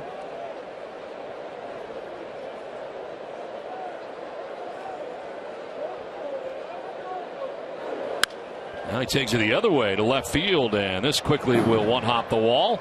Brock Holt plays it quickly and will hold Justin Smoke to a long single to left field. He's now 2 for 2 in the game. Well, here's tonight's Dunkin' Donuts poll question. Should Major League Baseball reduce the number of regular season games? Text 1 for yes, text 2 for no. Text your answer to 536-536. Message and data rates may apply. 1 message per vote. Visit NESN.com/terms for terms and conditions as well as privacy policy. Jerry, what do you think? 154? I'm going to say vote no on this one. I like it the way it is. Okay. And the reason I say that, it kind of would throw the numbers out of whack, I think, a little bit. Going back to that? Yeah, I think so. All these records that have been set and everything with the amount of games that we play right now, I think if you change that, that might change all of that. But I know a lot of broadcasters get paid per game. That's another good point. So, you really, for a lot of those guys, you wouldn't want to cut back games on them. My only thinking would be with the 154 would then give you more off days. Give you more off days, and maybe you could start a little later, early in the season. So what are you saying, like mid-April? Like, yeah, when you're not playing in some of those horrible conditions that you play. Although, I mean, around here, most of April's terrible anyway. May wasn't spectacular either. May wasn't that good either, so you can't cut that many games off. You'd be playing like 90 games. Right. So I say leave it as it is. That's that's just my feeling. How about spring training games? Oh, there's way too many. 32 spring training games. Way too many. Way too many. Way too many spring training games.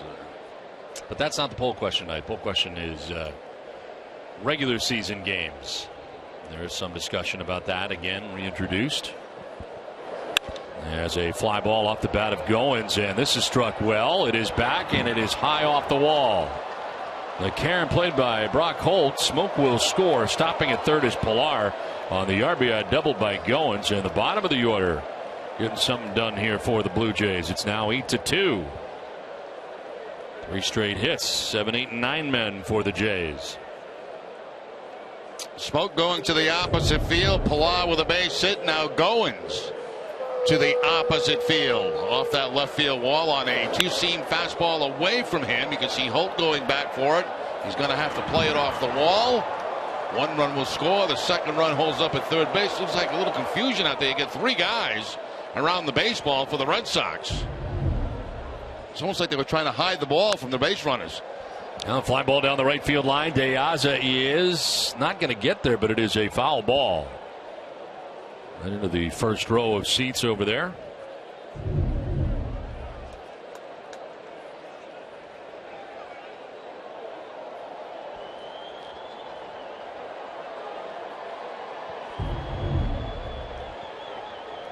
Jose Reyes has walked in, flied out to center field. Getting his 3rd look at Joe Kelly tonight, jumping on that first pitch that he sees, fouls it off. And on the grass at third is Sandoval.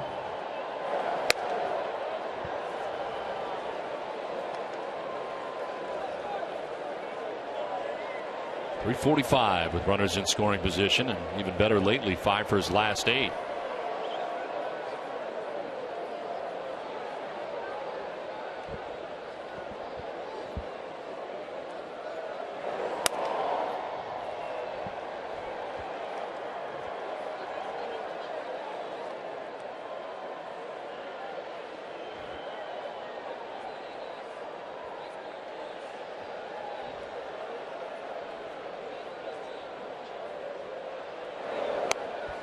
Pitch in there for strike 2, 2-2. And Reyes doesn't like that at all as he bends over at home plate. Umpires don't like that.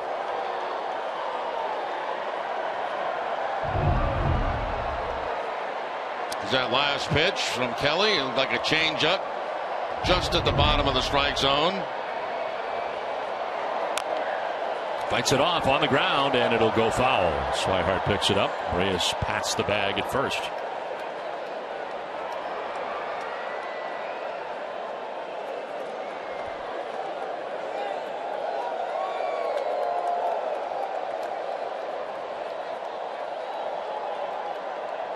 Jerry, one thing took place this last week in Toronto. We mentioned the last 8 games. Reyes has been on fire. He went a stretch there where he was not performing well.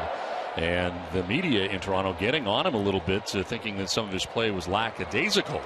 And some of the broadcasters for the Blue Jays making that statement. Now, they're not saying directly that's the reason he's playing great, but since that point he has been outstanding, according to their manager, John Gibbons.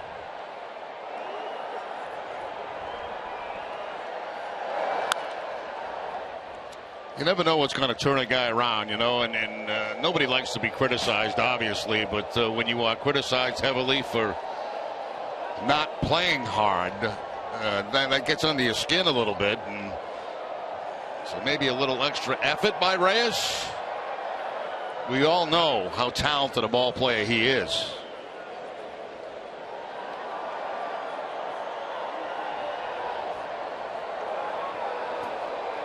Two pitch on the ground down the first baseline, foul. John Gibbons weighed in on it earlier today. I don't know what happened since that little controversy, but he's been on fire. You know, he's always been a tremendous offensive player. You know, he can beat you with a long ball. He's an extra base guy, and he's been dynamite on the bases. He's been stealing some bags. His legs are feeling good. And he's been playing great defense. You know, so whether that had anything to do with it, I don't know. It's just the fact that he's back. He was banged up a little bit earlier. He's healthy now, and we're definitely a better team with him on the field, and we won't do anything at all this year if he's not out there. Slaps it foul off to the left, out of play. How about you with the big smile after the question? That was the end of the interview. That was it. That was a wrap. Happy it was over. I over. wrapped it up.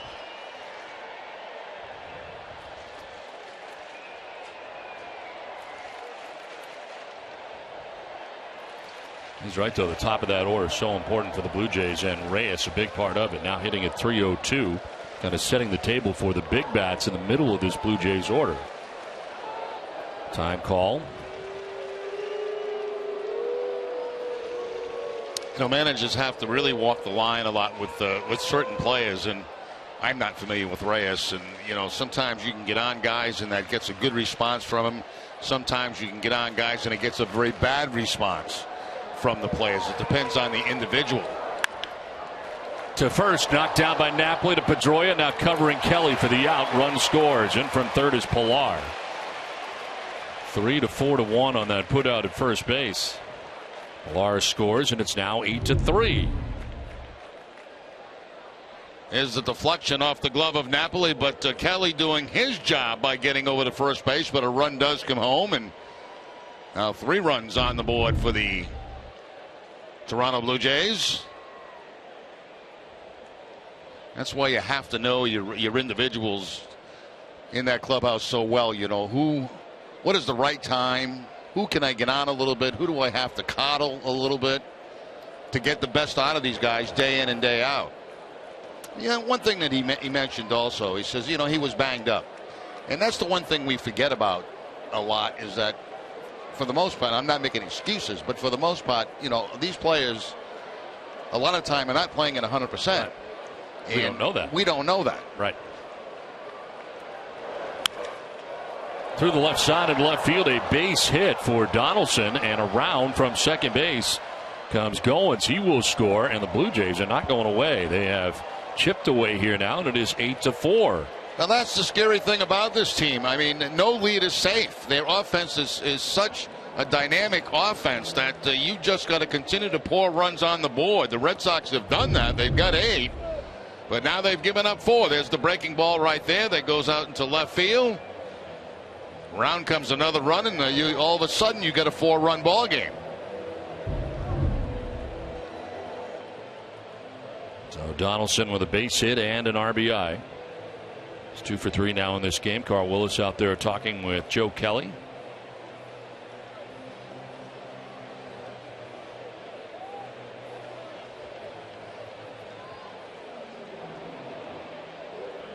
Interesting note here for Alex Spear, 59 career starts. Joe Kelly recorded an out in the 8th inning just one time. So not a guy who is used to getting deep into games, really, or deeper than the 7th. Pitch count high again here. The 0-1 pitch is a strike over the outside corner. Bautista 0 for 2.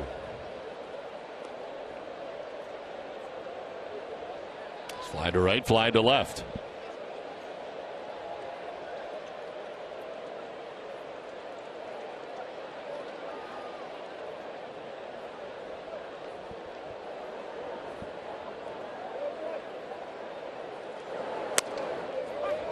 Outside corner barely, and Bautista didn't like it.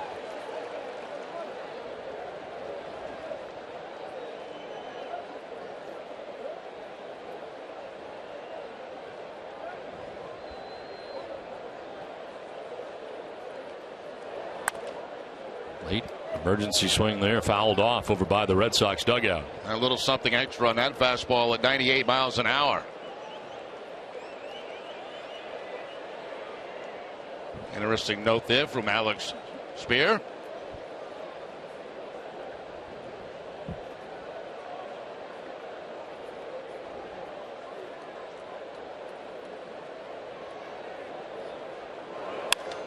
Line caught. They'll try for 2, but it almost gets thrown away. Nice play there by Napoli. Reaching around the runner, pulled him off the bag. And a good bid by Sandoval as Bautista lined out. 2 down. That ball's hit so hard that it's hard for the guy at first base, Donaldson, to get off that far. A rocket right down to third base, and Sandoval trying to make the double play, but because it was hit so hard, it was hard for Donaldson to get that far off the bag. Well, John Farrell wants to challenge here. He thinks they may have gotten him at first base. Well, let's take another look.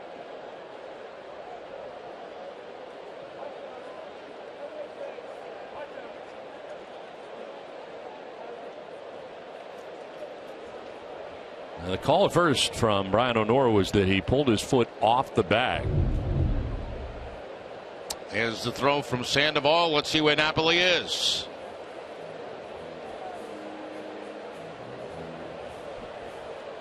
Well, it's me, Don. He looks safe.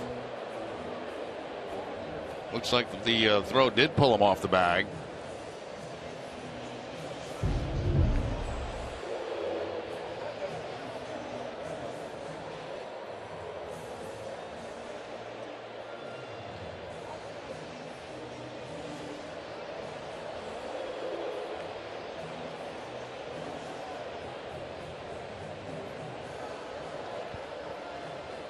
Actually, a nice play, too, by Napoli with that throw towards the runner. He had to kind of change directions from reaching out in front of the runner to the behind the runner. Yeah, it's interesting. Everybody's looking out at the center field scoreboard where they're showing the play on the big screen.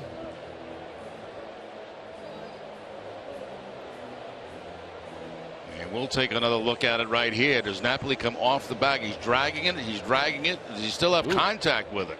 That is tough. And does he have the ball in his glove? That we can't see. Another angle.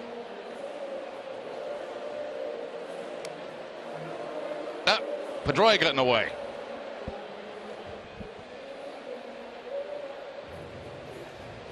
Umpire's taking a long time looking at this. John Farrell challenging here and seeing whether or not this will be the final out of the 5th inning on a double play bid by Sandoval from third base. Jeff Kellogg, the crew chief, along with Brian O'Nora, who made the call at first base. And the call on the field is safe. Donaldson getting back, and that is being challenged right now. And they're trying to find a conclusive look, which I'm not sure we have found a conclusive look that would overturn this. As somebody keeps getting in our way. So we'll wait.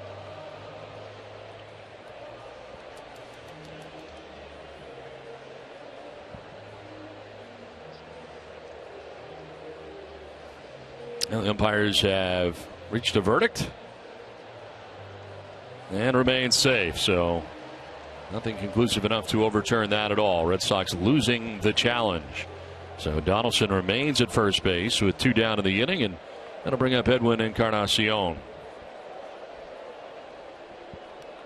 Encarnacion with a walk in the second inning, fly out to center in the fourth.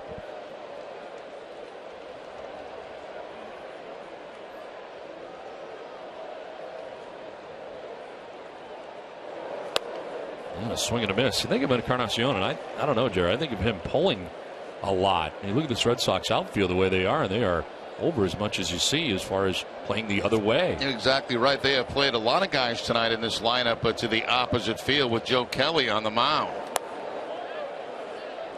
And one thing the Red Sox used to do in the infield is put a complete shift on him on the left side. They don't do that anymore. Now they're moving Rusney Castillo back toward straightaway center field and Brock Holt a little bit more toward the line.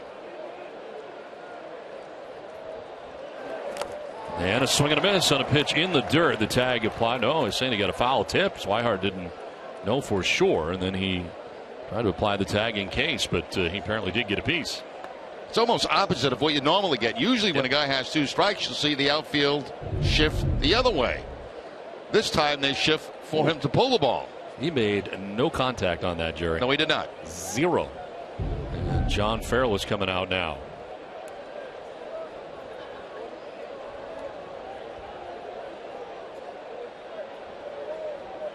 It was pretty. I thought it was the same things. I thought it was strike three. I had one of those once in my career, Don. Then he went and hit a home run after it. Right? Yep. One of my 7 off Matt Keogh, and he was so upset because I struck out and there's no way that I made contact. Umpire said foul ball, and when you make a mistake like that to a home run hitter, look out. Yeah, he can give you a second chance. Gone. Did you Cadillac around? You know, no, I never knew one was gone. I was speeding around second base. Well, Encarnacion gets another chance now. You don't want to give him another chance. No, here's a guy you don't want to give another chance to.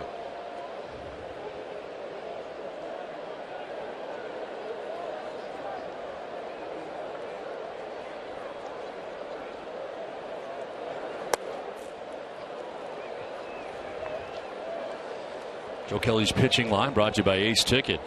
And it's been a lengthy top of the fifth for him. 4 2/3, 6 hits, 4 runs, 2 walks, 2 Ks, 85 pitches. 3 of the 4 runs have come in this inning. John Farrell just wrapping up a conversation on the phone. There's a pop up and a foul ball that'll get out of play. Red Sox do have action now in the pen. Matt Barnes first up. They're trying to get through this 5th inning as the Blue Jays chip away. Have been 8-1 coming into the 5th. It's now 8-4.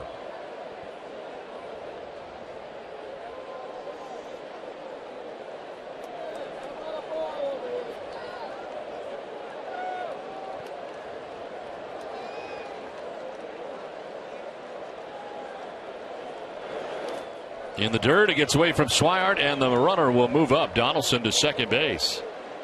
Kick straight up in the air and then off to the left down the third baseline. Tried to snap off a slider that time. It bounces in front of the plate, and Swihart doing all he could do to block it. Then he had no clue where it was. He's looking all over the place for the baseball as Donaldson moves into scoring position. Wild pitch charged to Kelly has Donaldson in scoring position now with 2 down.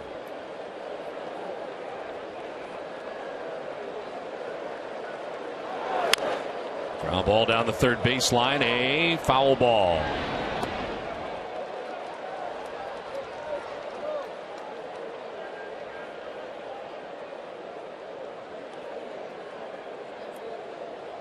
So back here goes Encarnacion with a full count, 2 outs here in the top of the 5th inning. Looks like a full house tonight at Fenway Park for game 1 of this 3-game series.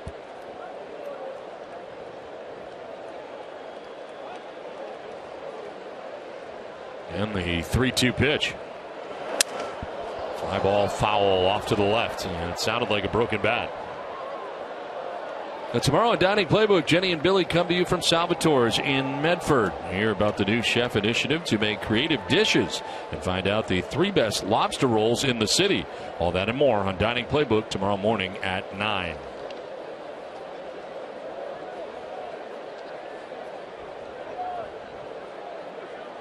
Three and 2 the count, 2 down in the inning with Donaldson at second base. It's been a 3-run top of the 5th inning so far for the Blue Jays, and Kelly taking a long time.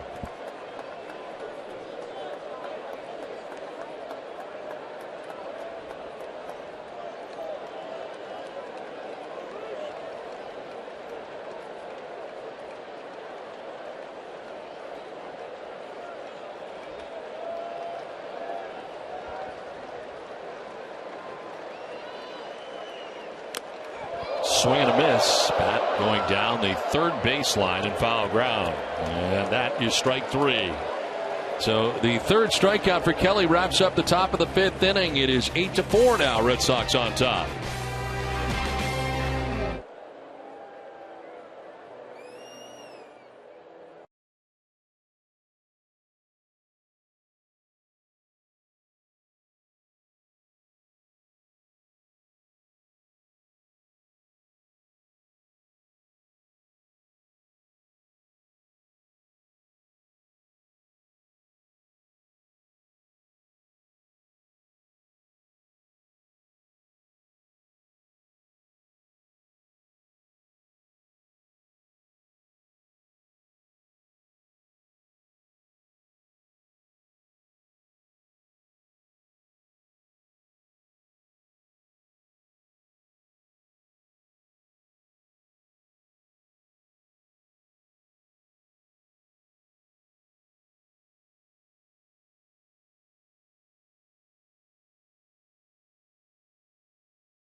And enter to win a $100 gift card from Nesson to the Yawkey Way Team Store.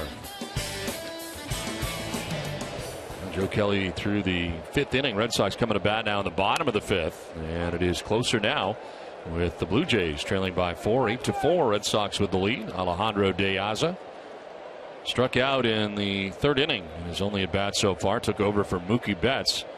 In case you're just joining us, leaving with a lower back sprain as went hard into the bullpen fence on a diving bid on a fly ball off the bat of Justin Smoke. Bo Schultz is still out there for the Jays and has retired all 5 Red Sox that he has faced. Fly ball foul down the left field line. Steve Delabar now warming in the pen for the Blue Jays as this bottom of the 5th inning begins.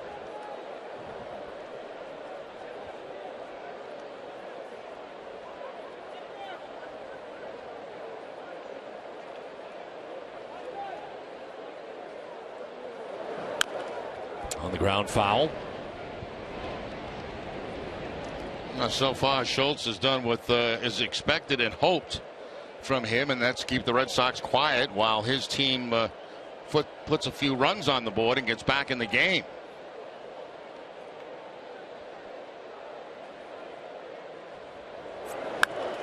Line and caught at first base by Smoke for the first out of the bottom of the 5th inning. Drew Hutchison, the starter for the Blue Jays, and Drew Hutchison's pitching line brought to you by your Eastern Lexus dealers. 2 1/3, 9 hits, 8 runs. He walked 3 and struck out 3 through 70 pitches, 41 for strikes, and on the hook right now after just 2 1/3, and seemed to settle down until he gave up that 3-run home run to Dustin Pedroia. It was the last batter that he faced in the 3rd inning, but 5-run first for Boston, sending 11 men to the plate. Blake Swihart 2 for 2 tonight. Single to left, a single to center. Grounded down the first baseline, and this will trickle foul. Check out Jordan's Furniture's Mattress Factory collection, made right here in New England. Just like the national brands, but at local prices. Queen size sets start at just $299. Visit Jordans.com for details. And Elliott is here. Surprised he finds time to enjoy a ball game and not be doing a commercial.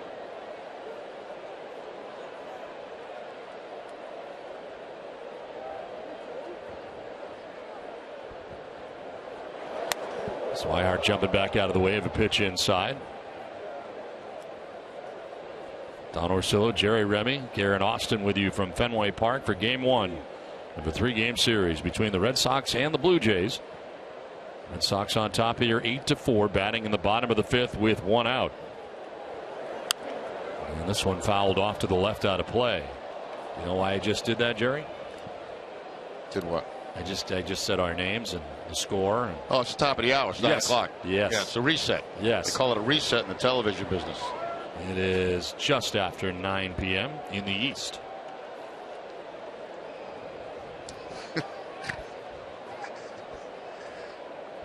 What time do you think it is in Colorado right now? 2 hours, right? 7 in Colorado right now. You sure about that? No, not at all. In fact, no, you're right. Is it 7? Okay. It's 2 hours.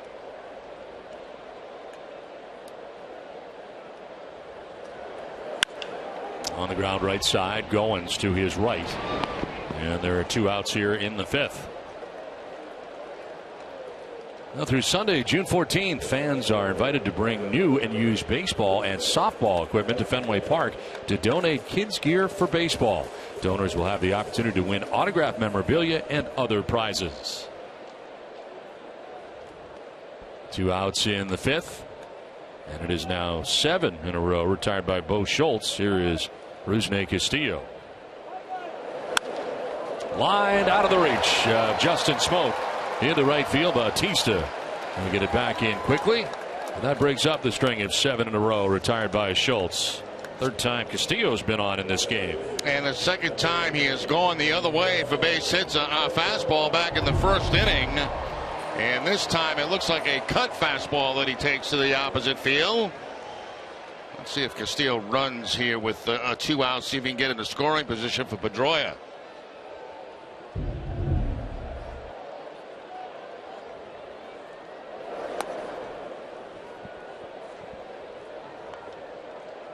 Dustin with a 3-run home run his last time up.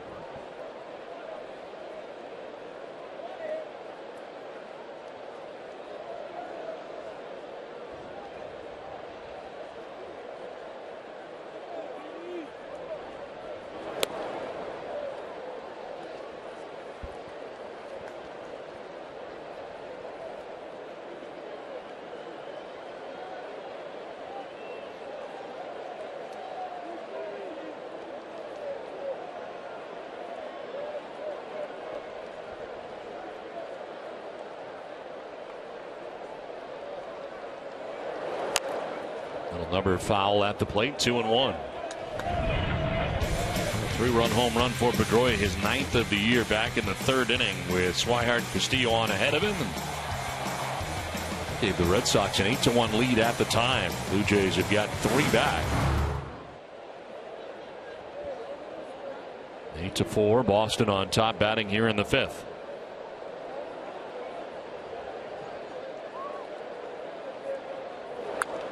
Starting to stop for Castillo at first as Pedroia fouls it back. 2-2.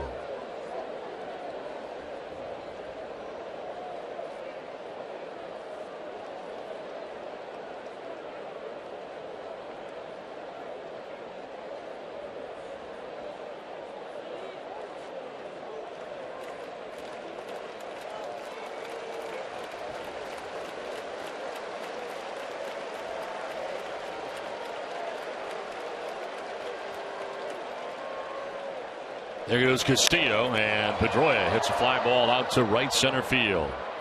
Calling is Pilar, and the Blue Jays center fielder puts it away. We're through 5 at Fenway. It's 8-4 Boston.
Eight to 4. Red Sox have the lead over the Blue Jays as we head into the 6th inning. Chris Colabello leading it off here for the Jays.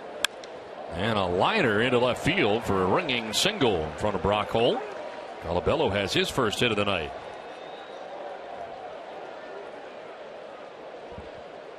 Red Sox baseball on NESN is brought to you by Southwest Airlines. Book your low fare now at southwest.com.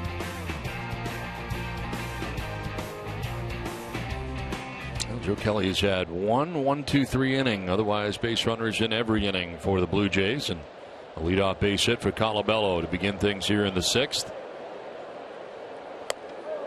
And a fastball up and in. Red Sox have continued action in the pen. Matt Barnes up last inning, up this inning.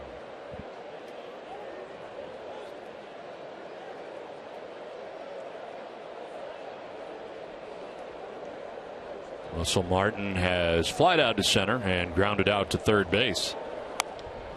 Now he takes a strike and the count evens at 1-1.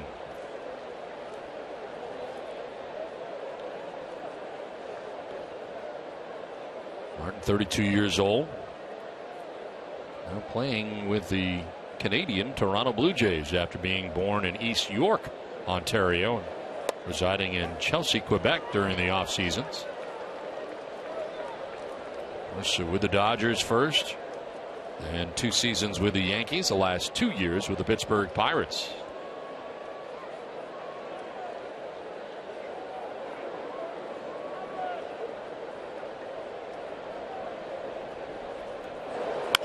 On the ground towards short, could be 2. Bogarts to second for 1. On to first, it is 2. 6-4-3 on the Twin killing 2 down here in the 6th inning. Now those are the kind that the middle infielders like, the ones that bring them to the bag. Makes the double play much easier. You see where Bogarts is playing. He's going to be go-heading in that direction. Nice little underhand flip. Plenty of time for Pedroia before the slide. And the Red Sox get 2 quick outs here in the 6th. Those are the ones you like as a second baseman, because you know as hard as the ball's hit, with the shortstop coming your way, you're not going to get cleaned out.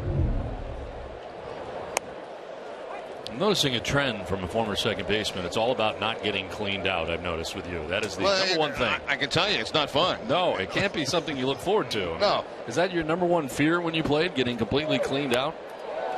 Well, in those days, there was no real rules about going into second base. Where you had to get a piece of the bag, or I mean, guy could come in with his front shoulder and knock you down. And really? Oh yeah. I didn't know that. Yeah, it was a little bit. Wow, Joe Kelly was headed towards the dugout, and it looked like it may have picked up the bottom of the zone. He wanted that real bad, and that was a pretty good pitch by Joe Kelly. 98 tonight, beyond his average. Still not to his high yet on the year. The only recourse you had as a second baseman was if you had an opportunity, you would come with that underhand flip to make a guy slide, to make him get down. And that's the only recourse you really had as a second baseman. So now they have to at least be within touching difference of that second base bag. They have to make contact with the bag, be able to get the ball if you got time, come down low, and right in your either that or you're going to get it right in your jowls. This is a one hopper, knocked down by Sandoval. Throws to first, kind of a soft toss, but gets it there in time. Me and my jowls are going to break. It's 8-4 Red Sox.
Deserve major league flavors. Run to the freezer section and try Hood Red Sox ice cream treats. Score a home run with Hood today.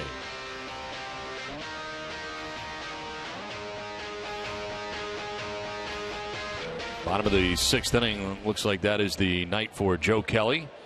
Throws 101 pitches through 6 innings of work tonight and departs with a 4-run lead. Chance for his third one of the year individually, coming in at 2-4. Everybody over to congratulate him on his effort. Brock Holt leading it off here in the bottom of the sixth inning against a new Blue Jays pitcher. As he fouls this back. Delabar had been warming up in the pen, and here is Steve Delabar.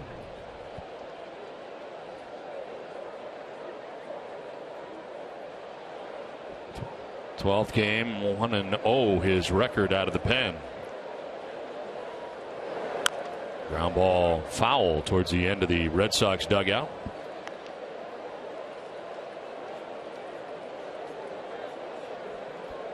Nice job by Bo Schultz. Ends up going 2 2/3, giving up a hit, no runs, didn't walk anybody, struck out a batter. Really calmed down the Red Sox offense. Gave the Blue Jays a chance to get back into it, scoring 3 times. Yeah, it won't show up much in the box scores, but it's really appreciated by his teammates, because this could have been a real blowout for the Red Sox tonight, but yet he was able to calm things down. And in the meantime, the Blue Jays able to pick up a couple of runs and make it a game. Holt to left center field. Pilar on the run is going to lay it out and drop the baseball out there in left center. Or did he get it? Apparently he got it out there. I thought it came out, but he holds on. So Pilar with a diving, lunging catch out there in left center. A terrific play by Kevin Pilar out in center field, as he really covers a lot of ground here. Plus the ball slicing away from him. All out effort. And able to somehow keep that ball in the webbing of the glove once he hits the ground. Those are just great defensive plays by center fielders. And from where we are up here, our location, we can see just how far they travel to make those plays. 1 out in the 6th. And it brings up Xander Bogaerts.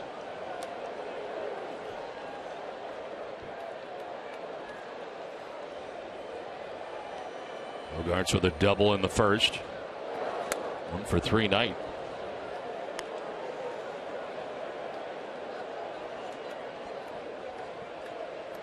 Phil Koch, the veteran left-hander, up in the pen now for the Blue Jays.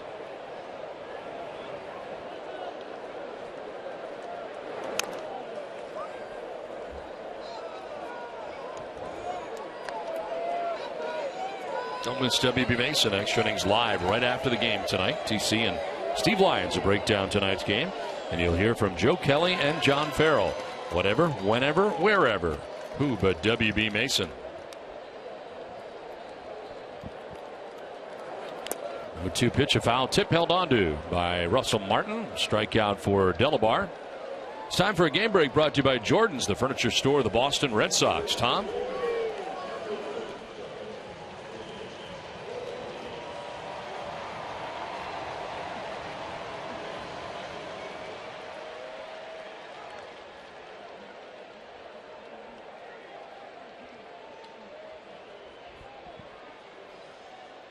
All right, Tom, thanks very much. Well, Jerry, we saw the Orioles firsthand, and they seem to be heating it up now as well. Seems like everybody's starting to get it going in the American League East. They got healthy, didn't they? Yes. They got J.J. Hardy back. They got Wieters back.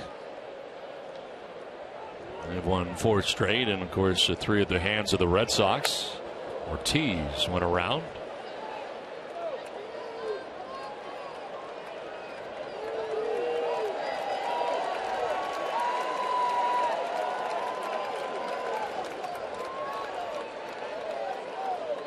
David Ortiz 1 for 2 in his career against Delabar. Down to the count, 0-2.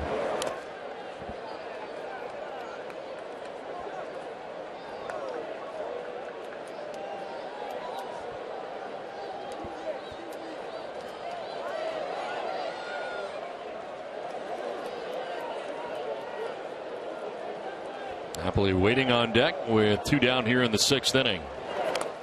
That'll bounce in, 2-2.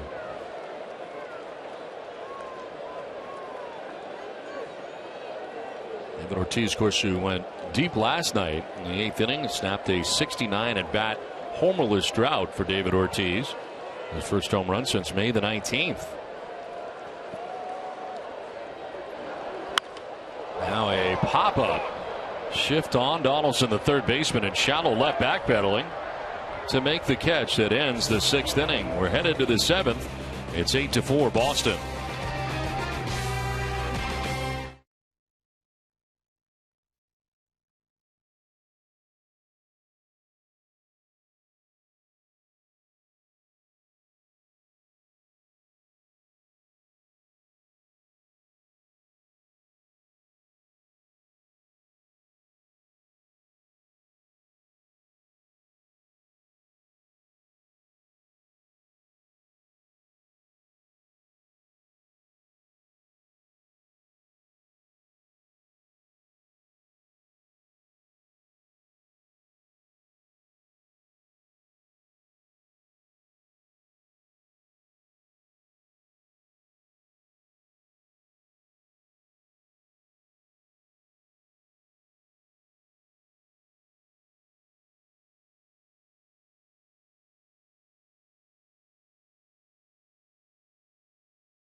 Aetna will donate $250 to Boston Healthcare for the homeless program.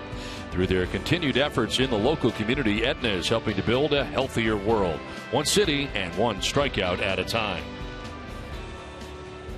8-4, Red Sox have the lead over the Toronto Blue Jays. We head into the 7th inning. And the new pitcher for the Red Sox, Matt Barnes, into the game. He'd been warming up last couple of innings and comes in for his 14th appearance of the year. 2-1 with a 2.40 earned run average.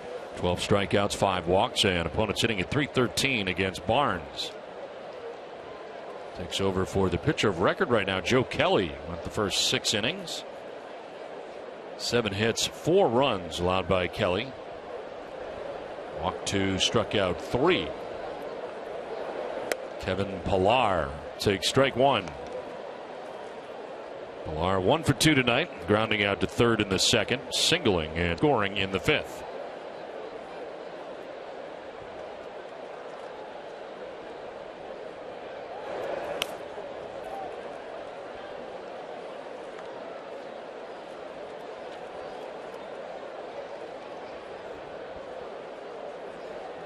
Barnes taking the loss on Tuesday night, game 1 of the series against the Orioles.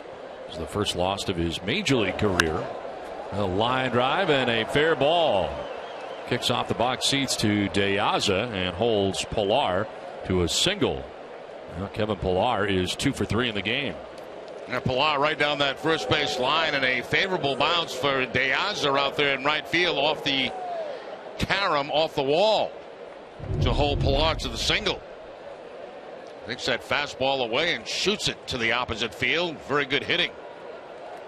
And you can see the bounce coming off the wall, and De Aza plays it perfectly to hold Pillar to 1 base. First batter that he faces, 6 hits and 12 at bats for opponents against Barnes, and base hit here for Pillar. Now a bunt bid that is going to be fouled off.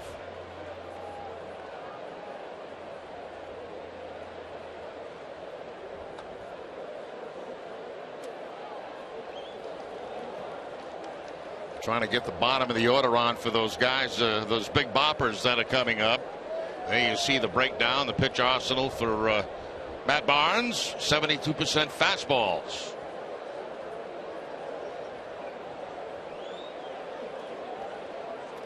Sandoval in on the grass at third. There goes the runner.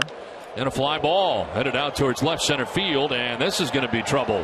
One hops the wall. Pillar with good speed coming around from first. He will score. It's an RBI double for Ryan Goins. And now it is 8-5. Red Sox on top. But the Blue Jays not going quietly tonight.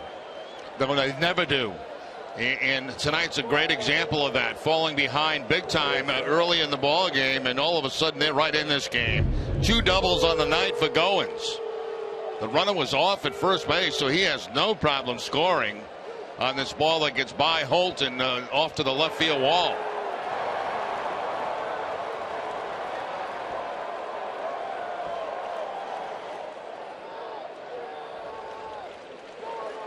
So now you go to the top of the order as Carl Willis out there right now talking to Barnes, but become the big hitters for the Blue Jays, and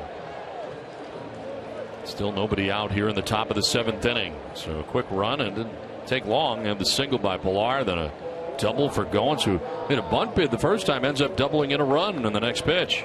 You see how John Gibbons feels about this offense. I mean, not only have they got the big boppers, but we gave you earlier in the game the complete game that they play. You know, they've got a lot of sacrifices. They've got a lot of stolen bases. They have Pillar running, who had 8 steals on that last pitch. So it's not like, you know, we're going to stop our game because we're down by 4. Now down by 3.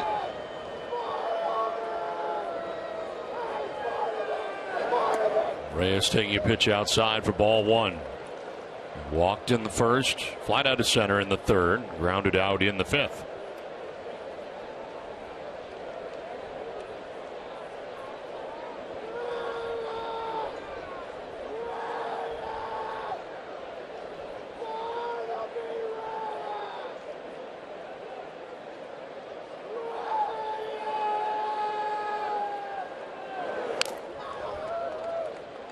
Red Sox with further action in the pen.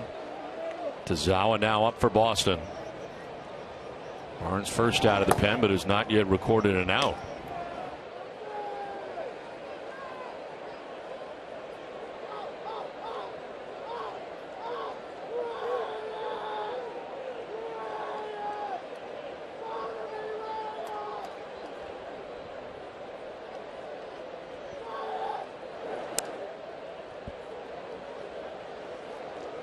Barnes falling behind here, 2-1.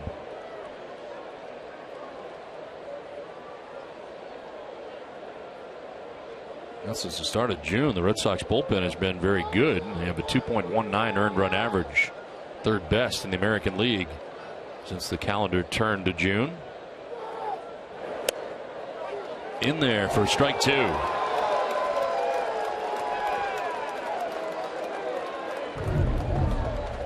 Again, borderline, and Reyes doesn't like it. Thought that ball was too low.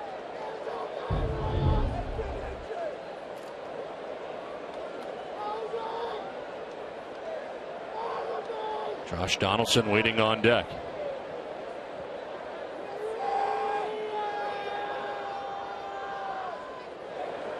On the ground and by Napoli into right field. Around from second comes Goins. Throw to the plate will be late.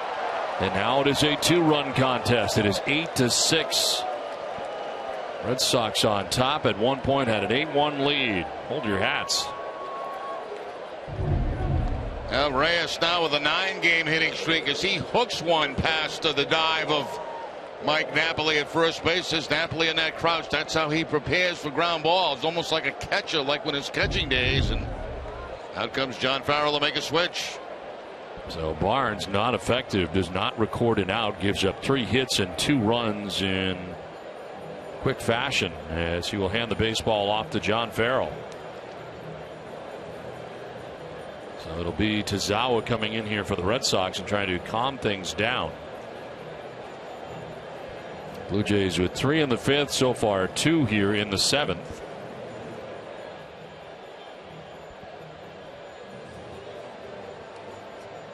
Jerry, a big first inning for the Red Sandoval with Bogarts with that double off the left field wall, and then David Ortiz going to the opposite field to drive in 2. Sandoval gets a fastball, takes it to the Red Sox bullpen for the 2-run home run, followed by Mookie Betts on a breaking ball away, hooks it for a home run.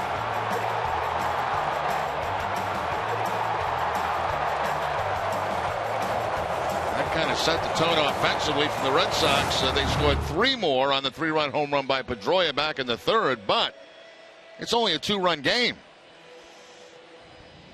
I will send it down to Garen Austin as we check out the road ahead. Garen? Thanks, Don. The Red Sox continue this weekend series with a couple of day games against the Jays. Then Atlanta comes into Fenway for a short 2-game series before heading to Atlanta for 2 starting on Wednesday, followed by our first look at the AL champion Kansas City Royals. Did I just say AL? Sorry about that, guys. AL champion Kansas City Royals. I'm definitely looking forward to some barbecue in KC next weekend. I don't know about you guys.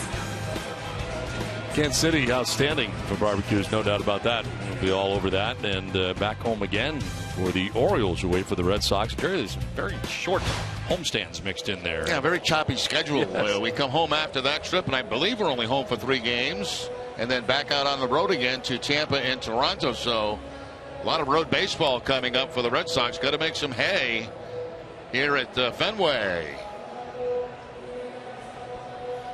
Well, Tazawa coming in here for the Red Sox.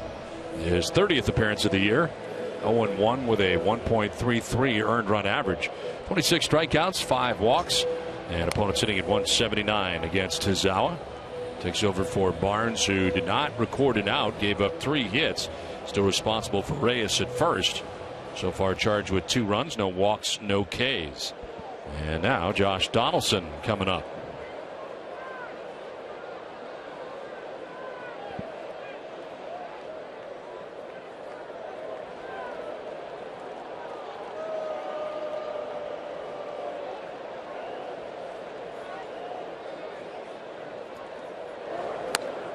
Donaldson takes a strike over the outside corner, and that was borderline. Donaldson asking Jeff Kellogg about it.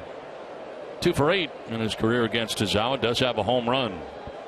And Reyes certainly is a threat to steal at first base, even though he's been caught tonight back in the first inning.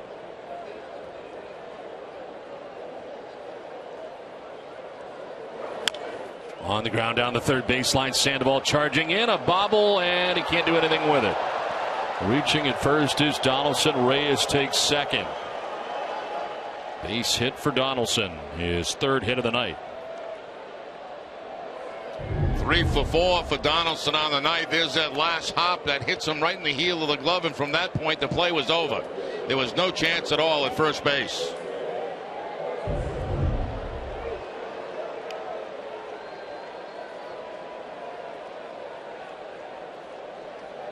Now the tying runs on base. The go-ahead run at the plate in Bautista, which is always scary. 0 for 3 tonight. He's fly to right, fly to left, and lined out to third base.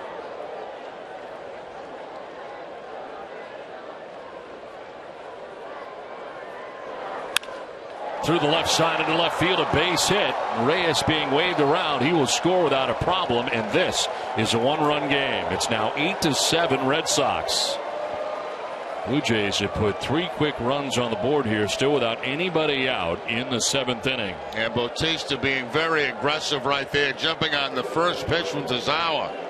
Did not want to get into a situation where he sees that split-fingered fastball, so he jumps on the first fastball and the hard ground ball between third and short.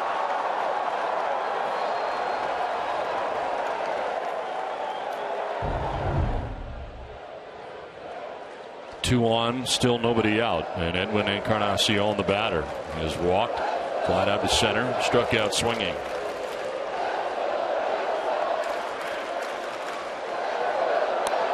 A breaking ball that time, and it misses high.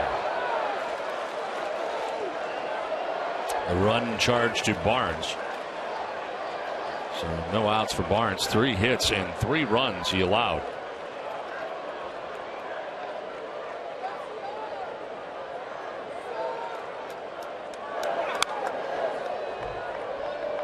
You know what Encarnacion was thinking right there. Yep. 3-run home run. He didn't have a pitch to do it with, though. That pitch was away from him. See the location on the outside part of the plate, but you can see the swing by Encarnacion. He's thinking about one thing: putting 3 quick ones on the board. Momentum going the Blue Jays' way right now. And a snap throw to first base, and wow, looked like they had him. John Farrell's going to come out. He's already lost his challenge tonight, so this will be nothing more than a conversation. It looked like from here, now we don't have a better look. It looked like Napoli might have missed a tag. He did. He did miss it. And the hand gets back on the bag before the tag. But they had a pickoff, which would have been a huge help in this inning. Now they can ask the umpires to check it out under umpires review, and they're going to do that.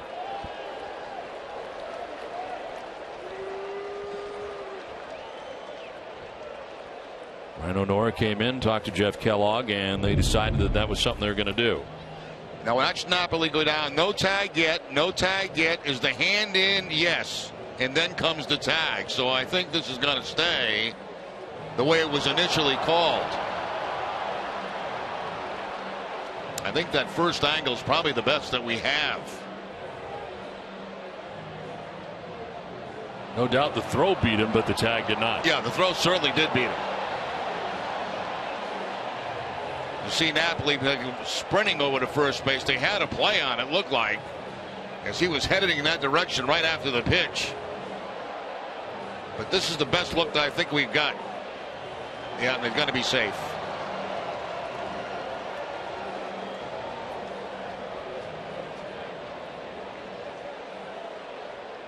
Two on, nobody out. That would have been a very big out for the Red Sox, who need one very badly right now.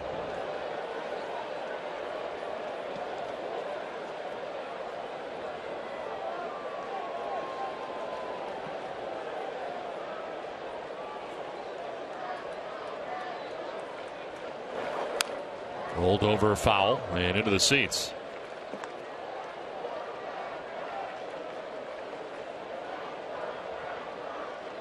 Encarnacion has walked tonight, flying to center, and struck out swinging. Bats with Donaldson at second, Batista at first. 3 runs already in for the Blue Jays, and there are no outs in the inning.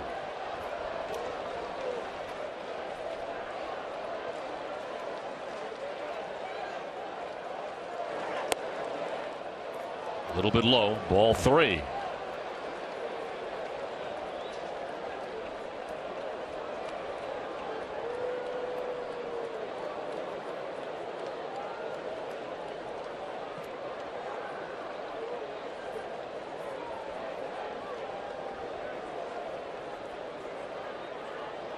There's Colabello waiting on deck. Full count. Encarnacion to left for a base hit. Donaldson to be stopped, and the bases are loaded with nobody out. That is the 6th straight hit for the Blue Jays here in the 7th inning. Now this inning is very, very ugly for the Red Sox right now. Another hard hit ball off to Zauer. A line shot hit so hard that runner from second could not score. They were not going to take the chance with nobody out. There's the line drive by Encarnacion. Donaldson holds up at third base. Wow. Bases loaded, nobody out. Chris Colabello, the batter. After striking out in the 2nd, lining out to right in the 4th, he singled in the 6th inning.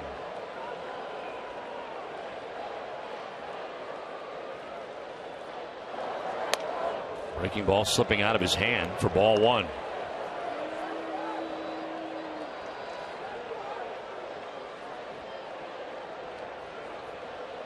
Donaldson, Bautista, and Encarnacion taking up the bases for the Blue Jays. A career .333 hitter with the bases loaded. Does have a grand slam.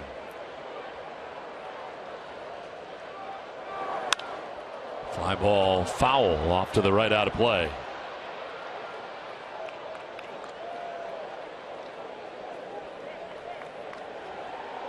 Russell Martin waiting on deck. All started with a single by Pilar, double by Goins. Scored a run, then Reyes an RBI single. Donaldson reaching. Bautista with a base hit to left. Encarnacion a base hit to left. Bases loaded, nobody out. 3 runs in.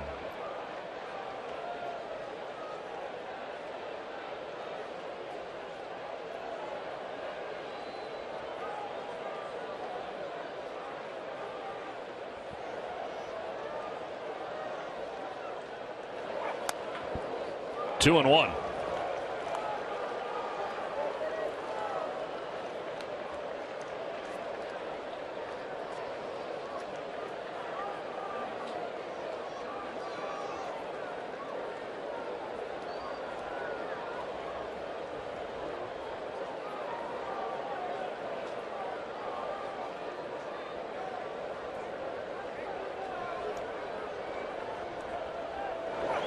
On the ground at third. Sandoval bobbles it. Run scores. Everybody's safe. Game's tied.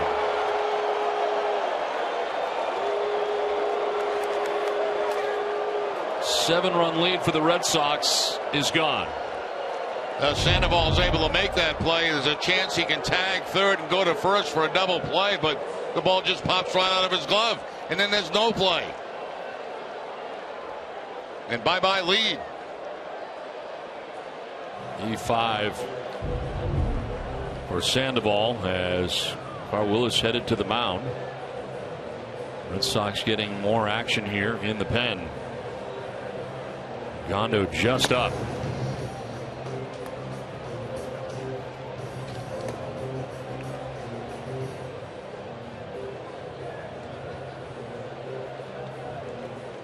Stay tuned following WB Mason Extra Innings Live, a Red Sox final presented by Uno's. TC and Steve Lyons will recap the night across Major League Baseball.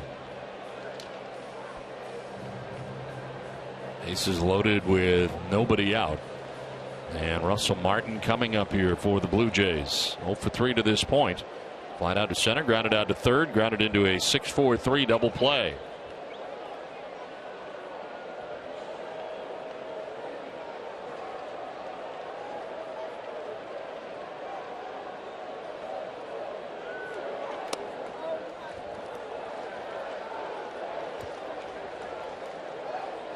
Career .292 hitter with the bases loaded, 4 grand slams for the veteran Russell Martin, who is 1 for 6 this year in that category.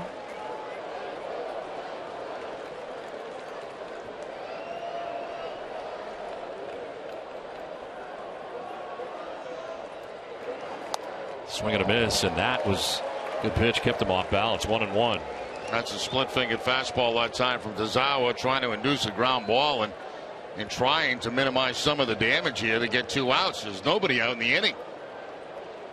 Tommy Lane now joining Gondo in the pen. Red Sox have already used Barnes and Tazawa.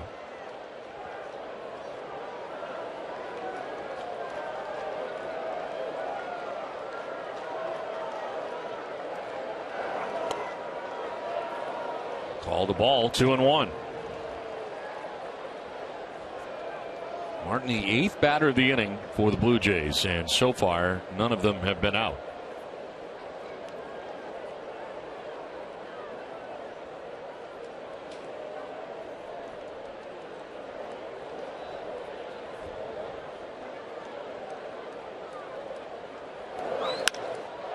In the air to center field, and Castillo going back, going to be over his head into the triangle. Everybody running.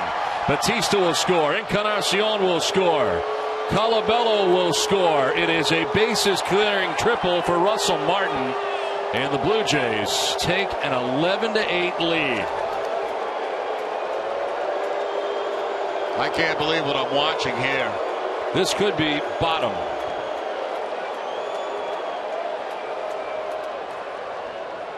I mean, the Red Sox at one point had an 8-1 lead in this ball game, and now they've got to play catch up themselves. Russell Martin going deep over the head of Rusney Castillo in center field. 3 runs wheeled across by Louis Rivera, the third base coach. And the Red Sox are now looking up at the Toronto Blue Jays. John Farrell to the mound to make the change.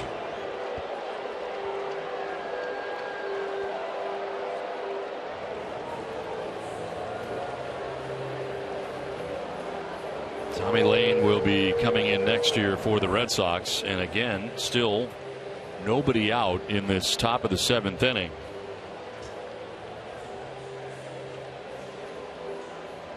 So Tazawa ends up facing 5 batters. Does not record an out. As good as he has been all season long, it was not good at all tonight for Tazawa. There's some rockets hit against him in this ball game tonight. Go back and look at this inning. Goins with the ball to the opposite field to score the first run of the inning. Reyes with a base hit, pulls it by Napoli. Another run scores. Bautista, a line shot on the ground to bring home another run. And then the big one, Martin, Calabero, excuse me, on the ball that should have been handled by Sandoval. A run comes across, and then the Martin triple into the triangle with 3 runs come across. That's what it's been here in the 7th inning.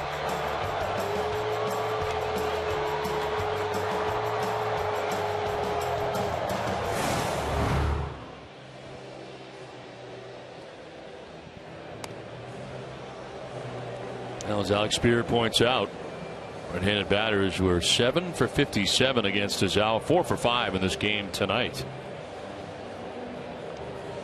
And Justin Smoke will be the 9th batter this inning, and again, still nobody out.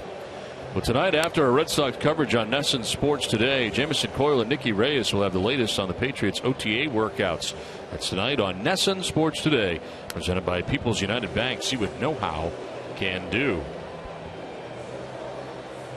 7 runs so far in this 7th inning for the Blue Jays, and again, still nobody out. The pitcher for Boston is Tommy Lane. Their third of the inning. His 23rd appearance, 0-1 with a 2.41 earned run average, 21 strikeouts and 9 walks, and opponent sitting at 185 against Lane. So Joe Kelly no longer a part of the decision here tonight. He was the pitcher of record when he departed with an 8-4 lead. Now the Red Sox trail 11-8 and have to bring the infield in. Smoke 2 for 3 in the game as he takes ball 1.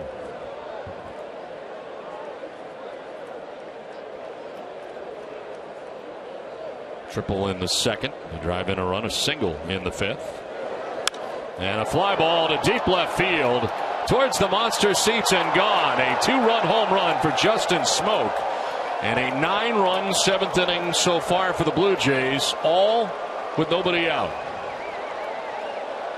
Well, the boos rain down here at Fenway Park with the exception of the Toronto Blue Jay fans who are here. And people in this ballpark are absolutely stunned. They can't believe what they're seeing. Slider that time, belt high, and Smoke.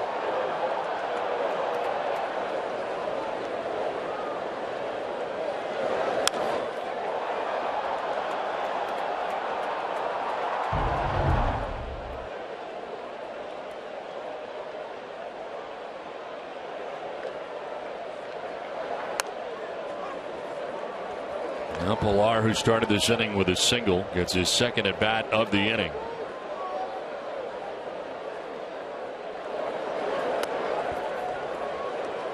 We look back at the Blue Jays relievers, and speaking of Blue Jays relievers, there's Aaron Luke.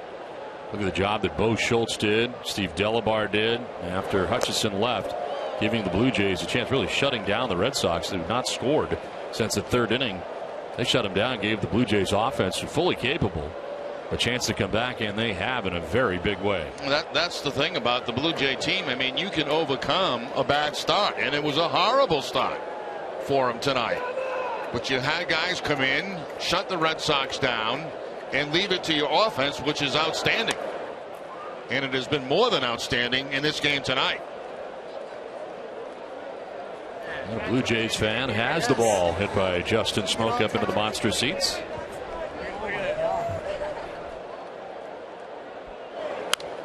There's a pop-up foul ground. Napoli headed towards the Red Sox dugout, and the first out of the inning.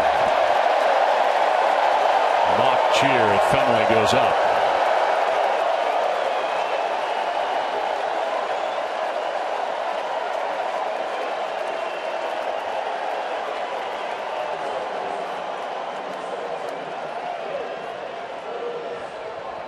One out for Ryan Goins.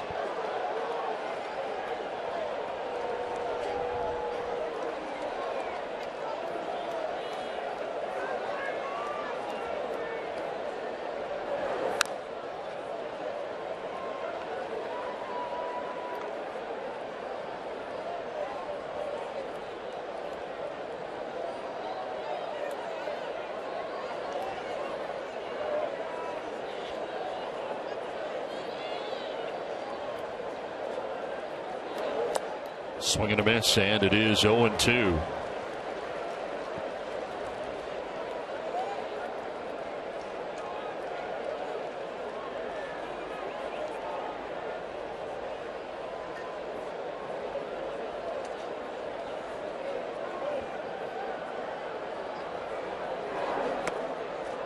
Tazawa is touched for a total of 6 runs in his outing.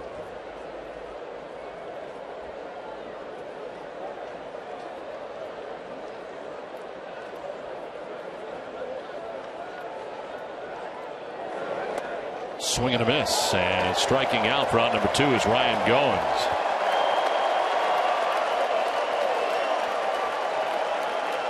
A sweeping slider that time by Lane to pick up the strikeout. Of course, Goins in this inning already had a double. Seemed like an hour ago that drove in a run. Reyes switching around to the right side of the plate now against the lefty. Popped up, and look out from second base, Pedroia makes the catch around Napoli. in the end of perhaps the most miserable inning for the Red Sox of the season.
Southwest Airlines. Book your low fare now at southwest.com.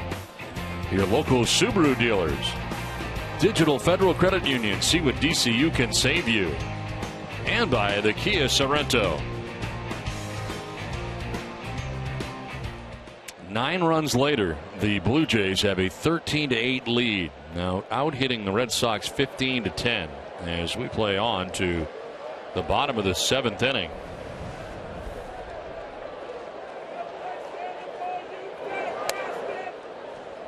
Mike Napoli leading it off 0 for 3. New pitcher for the Blue Jays, Aaron Loop, into the game for his 27th appearance. 1-3 with a 4.37 earned run average, 22 strikeouts, 3 walks. Opponent sitting at 233.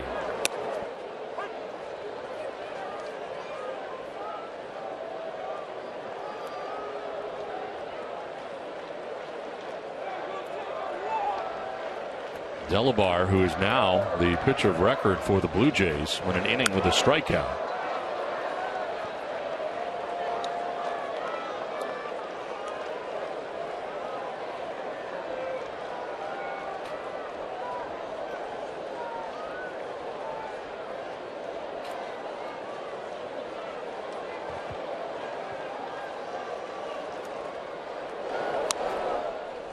Four runs allowed by Kelly tonight. Barnes touched for 3, Tazawa 5. Tommy Lane 1 so far.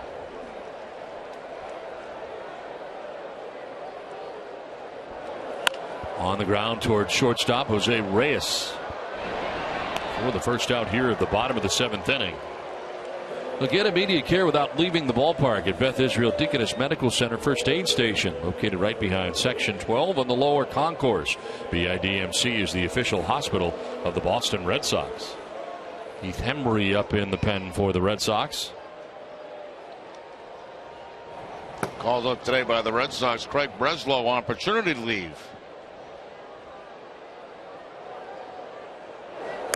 Sandoval taking strike 1. Hit a 2-run home run back in the first inning.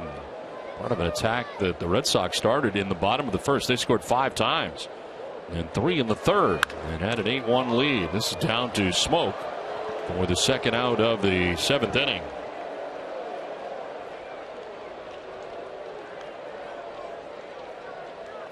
Tomorrow at 12:30, don't miss Red Sox first pitch presented by Joseph Abboud, available at Men's Warehouse. TC and Steve Lyons will preview Clay Buchholz's start against the Blue Jays.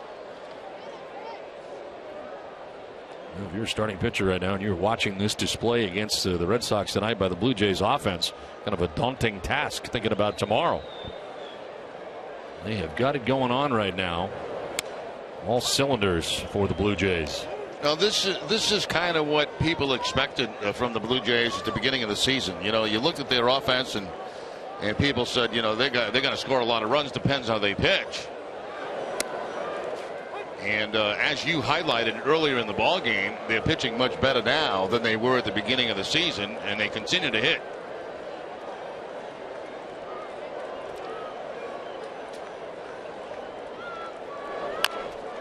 Offensive swing, grounding it down to third. Donaldson bare hands and throws, and is going to get him. What a play by Josh Donaldson. Wow. 1, 2, 3 go the Sox in the 7th. It's 13-8 Toronto.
Pharmacy will make a donation at Children's Hospital towards a $25,000 commitment once again this season. CVS Pharmacy, the official pharmacy of the Boston Red Sox. That's on to the 8th inning back at Fenway, and a 13-8 lead for the Blue Jays. Hitting it off is Josh Donaldson. Ground one to third base. Sandoval for the first out of the 8th. The pitcher for the Red Sox is Heath Hembree into the game. Becomes the 5th Boston pitcher of the night. His number is with the Pawtucket Red Sox, as Jerry mentioned earlier, called up today. 18 games with the Paw Sox, 0-2 with a 0.83 earned run average, 20 Ks to only 2 walks. Opponent sitting at 176 against him. Here's he has earned his way back to the Major League roster once again with those good numbers.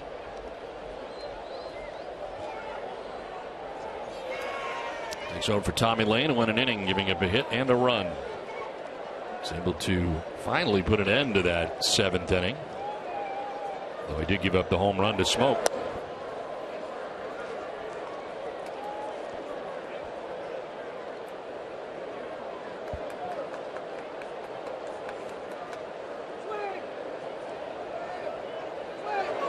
Bautista grounds one to shortstop Xander Bogaerts.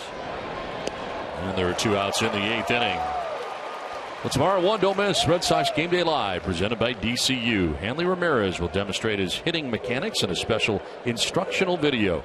DCU, Digital Federal Credit Union. What can DCU save you? So 2 down brings up Edwin Encarnacion. He was walked, fly to center, struck out, and singled.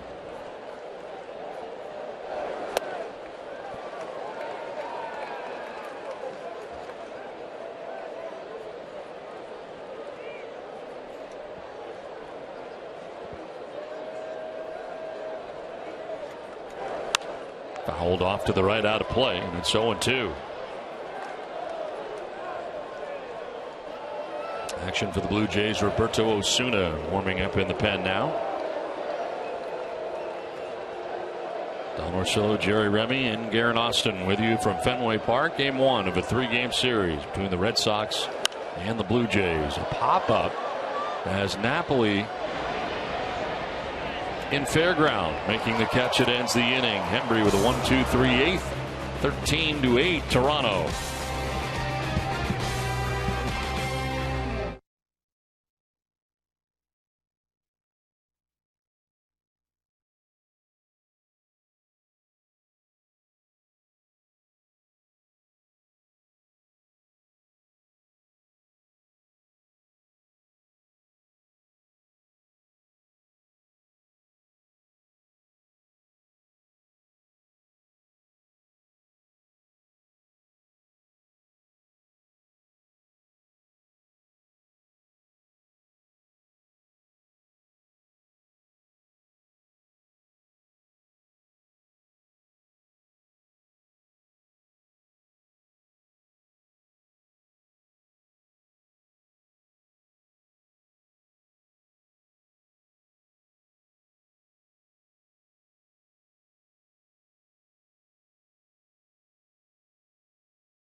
The Baseball Hall of Fame was officially dedicated in Cooperstown, New York.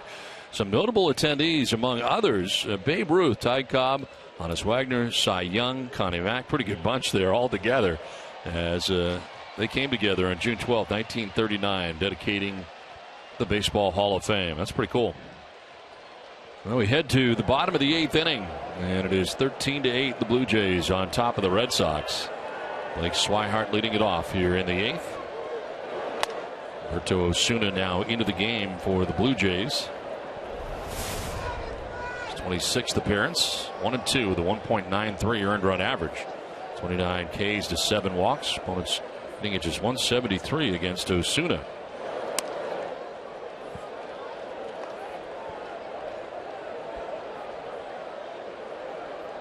Aaron Loop had a 1-2-3 7th inning. 3 ground ball outs.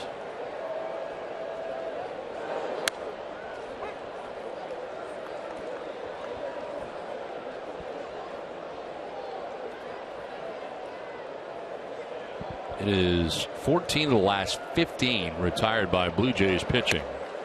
And that is the pen that has done that. Only batter to reach since the 3rd inning was a single by Rusney Castillo in the 5th. Everyone else has been retired. Full count.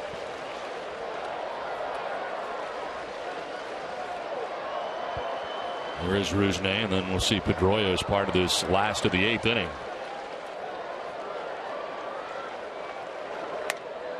Ball 4 and a leadoff walk for Blake Swihart to begin the bottom of the 8th.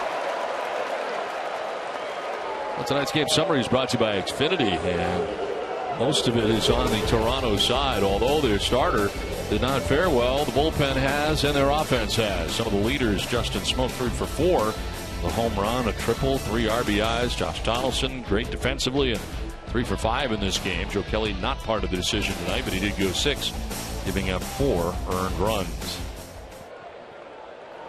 Rusney Castillo taking strike 1. I was thinking, John, last inning when Donaldson was at the plate, how much one guy can impact the ball club, and he really has with his offense, his defense, his third base. He's one of those guys that you were talking about it prior to the game with John Gibbons, who just grinds out every single play of the game. And it's amazing how just one guy can step into a situation and really change the complexion of a team.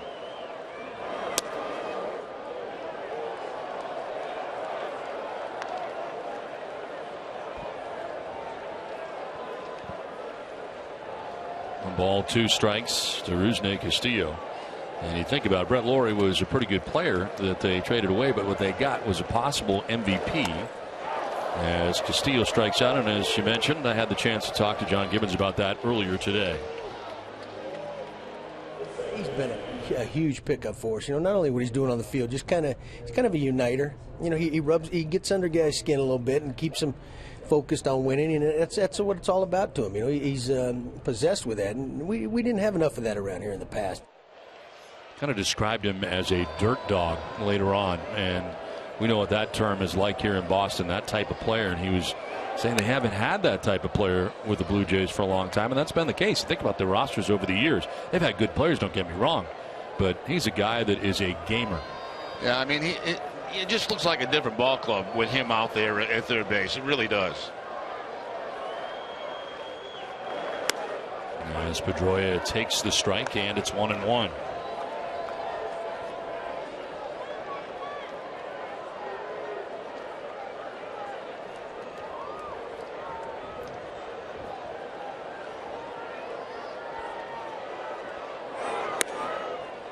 Outside for ball 2, 2-1.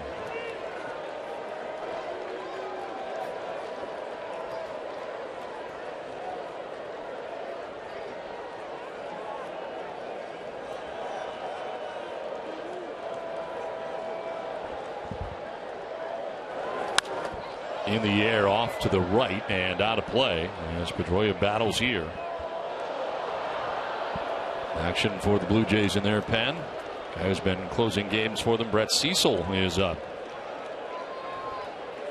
Some talk this week about perhaps interest for a closer by the Blue Jays, and some talk about Jonathan Papelbon perhaps being available, and the Blue Jays being a pretty good fit maybe for Papelbon.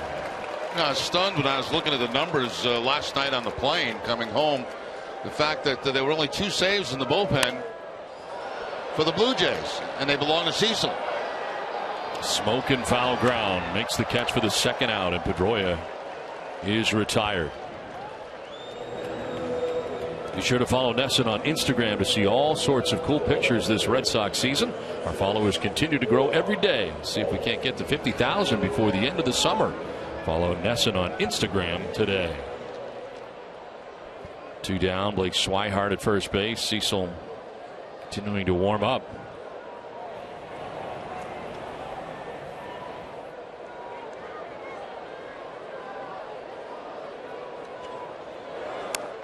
Miguel Castro was a closer for the Blue Jays, had 4 of them, but he was sent back to the minor leagues, and since that time Cecil has taken the role. Yeah, 6 total on the year.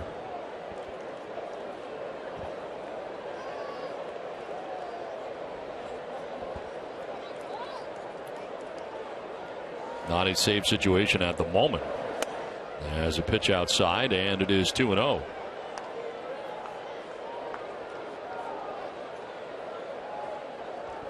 Hold now, Bogart's next if the inning does continue. There are 2 outs here in the 8th.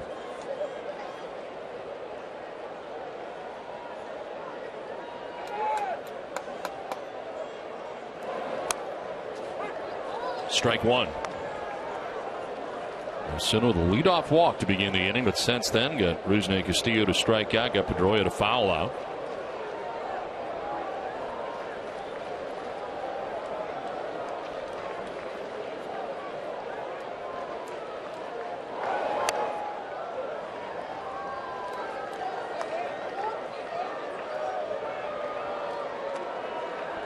Baltimore has opened up things on the Yankees tonight. Orioles have an 11-3 lead now over New York. They're in the 7th at Camden Yards.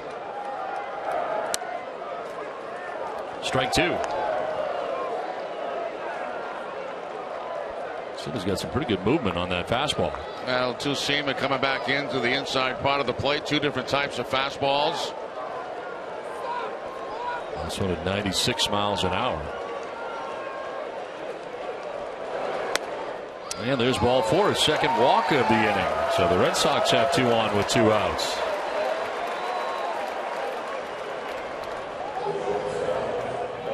Checking on Brett Cecil in the pen as Xander Bogaerts coming up here.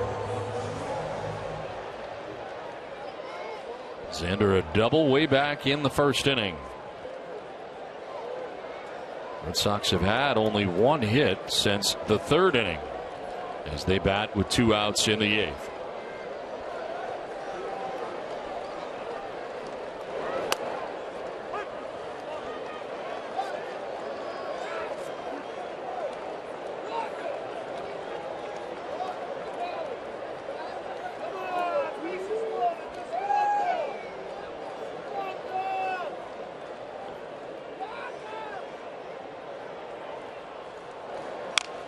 Fouled off at the plate, and Osuna jumps on top here, 0-2. I think anybody that's played this game has been on both sides of this, the side of the Toronto Blue Jays and the side of the Boston Red Sox in situations like in this game tonight, and it's unbelievable the momentum that can carry through a dugout. In this case, Toronto, and the deflation that you feel as a team who had a huge lead and let it go. Line to right and a base hit for Bogaerts. Swihart being waved around. The throw to third base. Swihart will score. Throw to third is late. And Bogaerts drives in a run. It's now 13-9. Osuna hurt himself in this inning by walking a couple of guys, and Bogaerts now picks up his 2nd hit of the ball game. Picks up his 23rd RBI of the season, going that inside out swing to the opposite field. That's been a good weapon for him so far this season.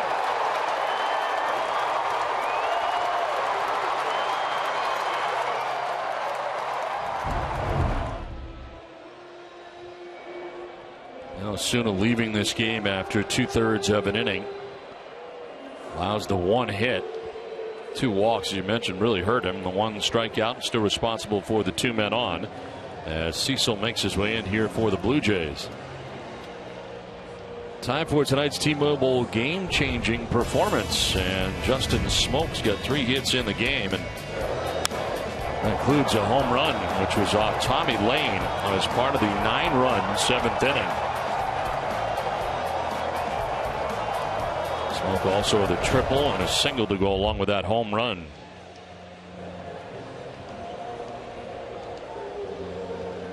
So Osuna leaves here, and with David Ortiz coming up, they go to the left-hander in Cecil.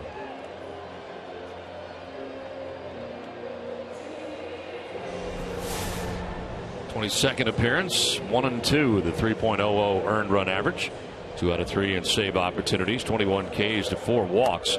And opponents hitting at .227 against Cecil. You got Ortiz coming up here, and David is 4 for 23 against Cecil. Does have a home run, a 174 average against Cecil, and certainly they've had a chance to face each other quite a bit over the years in the American League East. At one time, Cecil was a starting pitcher a long time ago for the Blue Jays. That's how he came to the big leagues. The Red Sox trying to make some noise here in the bottom of the 8th inning. They have picked up a run, back within 4 now. Time to check out the results of tonight's Dunkin' Donuts poll question. We asked, should Major League Baseball reduce the number of games?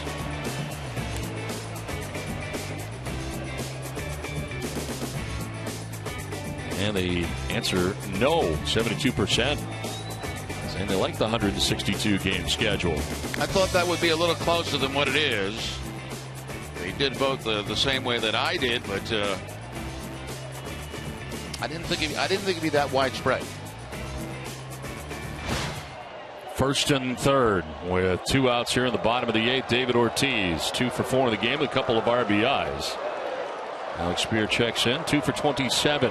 David Ortiz facing a lefty here in Brett Cecil.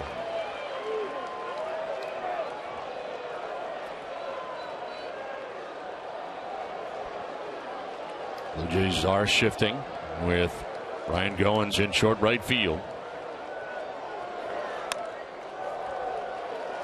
Framed there by Martin. Called the ball 2-0. Back-to-back breaking balls, curveballs by Cecil, and both missing high in the zone.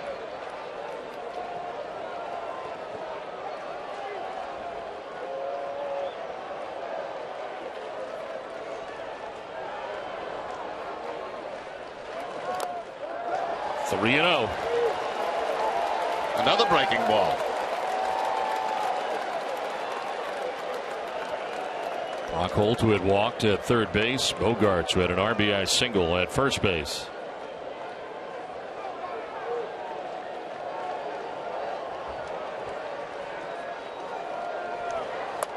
Not close, and down to first base with a 4-pitch walk goes David Ortiz. Bases loaded. And the potential tying run coming to the plate here now in Mike Napoli. What a wild night this has been.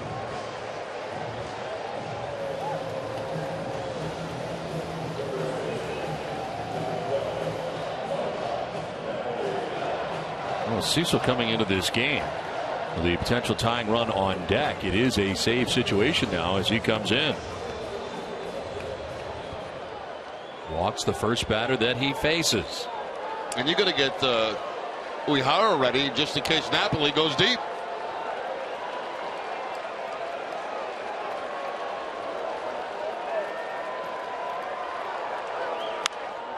Popped up, foul ground, that'll get out of play. Koji Uehara now is up.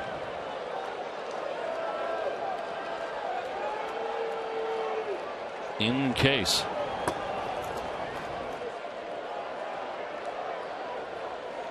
Two for 14 against Cecil. Does have a home run as part of the 2-part of that 2 for 14.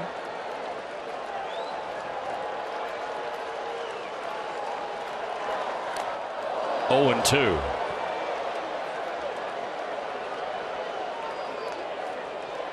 Napoli with 6 grand slams in his career. 0 for 2 this year.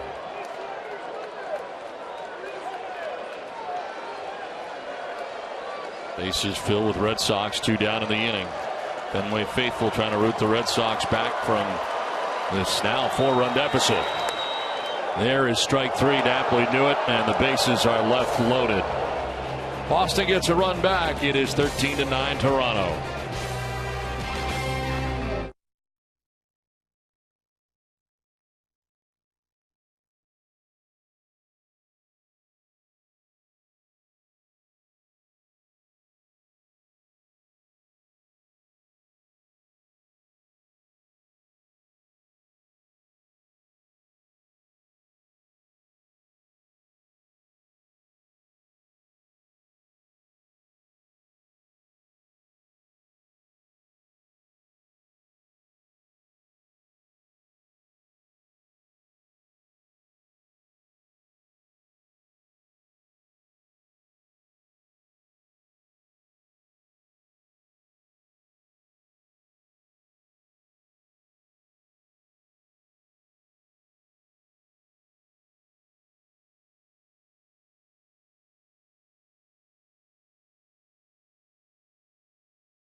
Blue Jays hold a 13-9 lead over the Red Sox. To the ninth inning we go.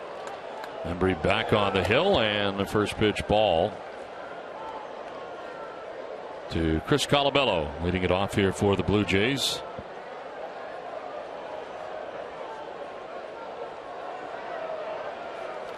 Colabello, a single back in the sixth inning, a 1-for-4 night, reached on an error committed by Sandoval in the seventh inning. Embry had a 1-2-3 eighth, and back out there for the ninth. Popped up, Napoli at first base for the first out of the ninth. Let's take a look at the Toyota play of the game. And for Russell Martin, back in the seventh inning, his triple that cleared the bases. You know, the bases loaded at this point, all part of that 9-run seventh inning.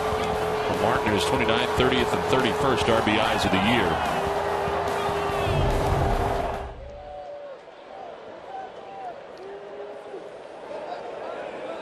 Twelve men batted, 9 men scored, and right in the middle of it was Russell Martin.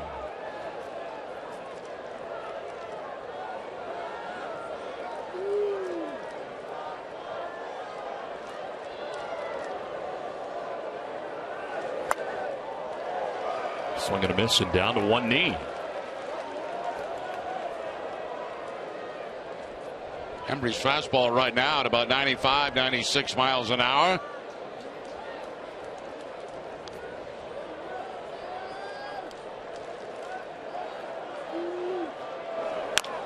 Chopped off the plate towards Sandoval, charging in. 2 down in the inning. 5 in a row retired by Embry since coming in. Well, next deal with Justin Smoke.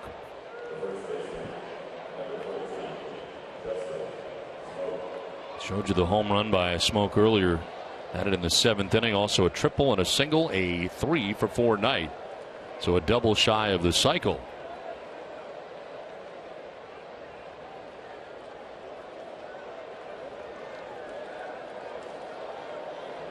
Last cycle, Jeff Fry against the Rangers, a former Red Sox second baseman, Jeff Fry.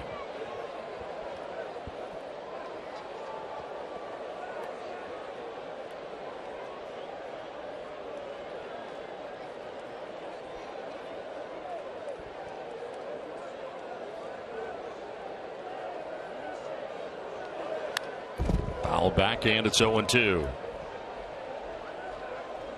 Looking ahead to the ninth inning for the Red Sox, Pablo Sandoval, Alejandro Diaza, and Blake Swihart scheduled with Rusney Castillo. If anybody gets on, having a chance.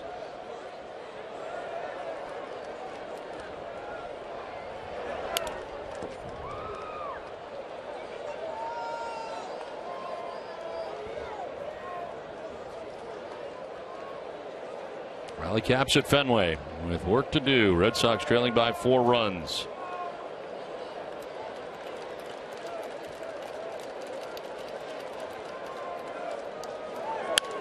On the ground, foul.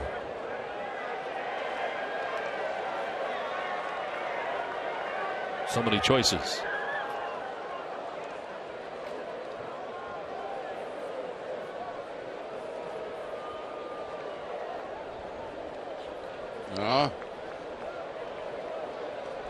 Smart move.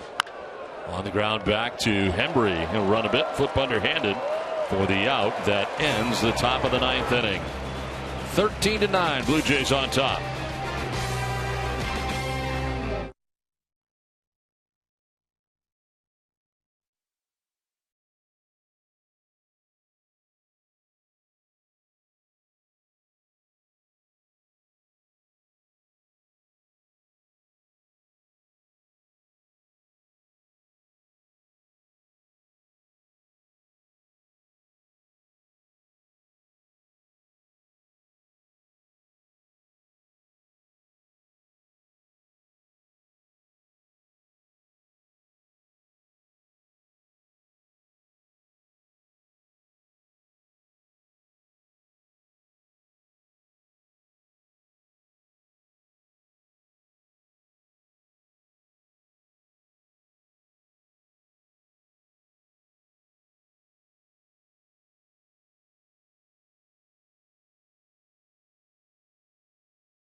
here for the Jays.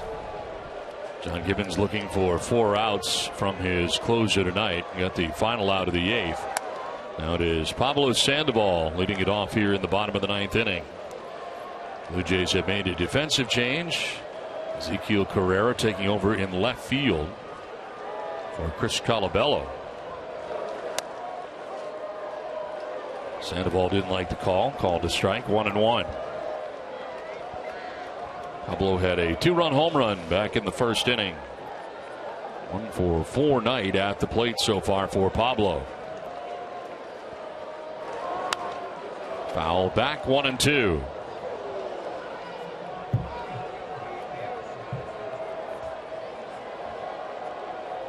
Alejandro Diaz waiting on deck. And Blake Swihart scheduled bat in the inning as Uehara up in case.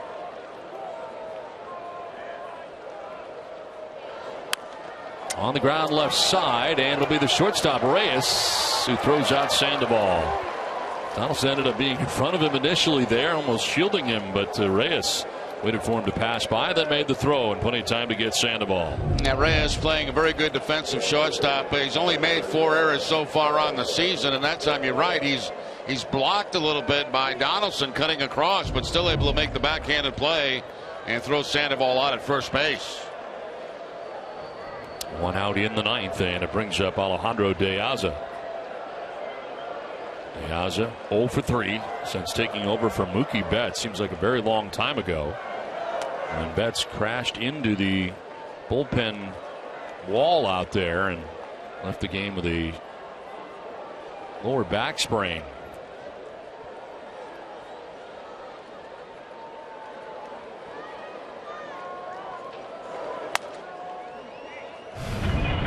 And this was it back in the second inning.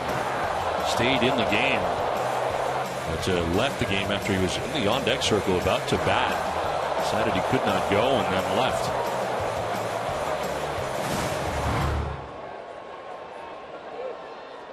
.2-0 pitch is high and away, and Cecil upset with himself, falling behind 3-0.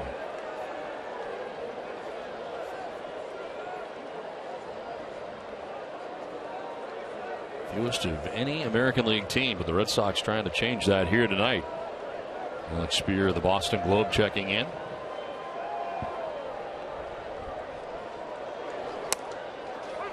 Takes the strike, taking all the way. There is Diaz.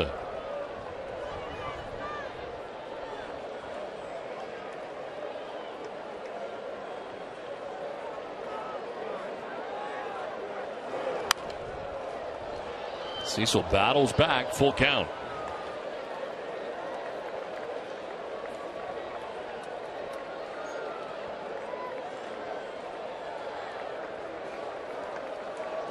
Blake Swihart waiting on deck.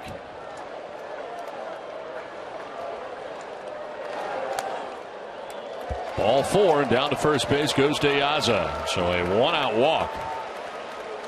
There's 4 walks given up by Blue Jays pitching in the last 2 innings.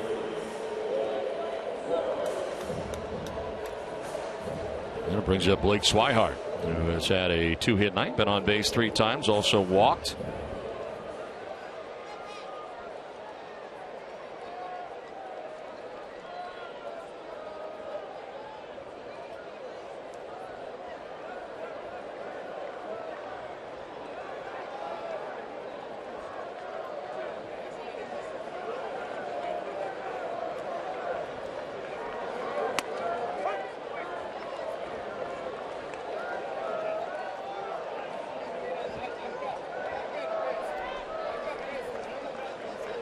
Castillo waiting on deck with 1 out, a runner at first.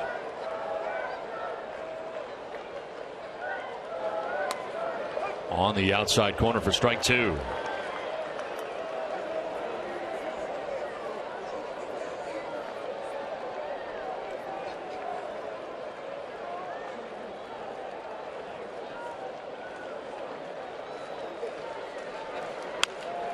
To third base, Donaldson will go to second for 1. On to first, it is not in time.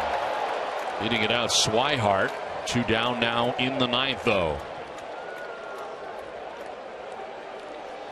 Well, Donaldson going as quickly as he could to his second baseman, but hustling down that line was Swihart. He stays away from the double play. That'll give Rusney Castillo a shot here in the ninth.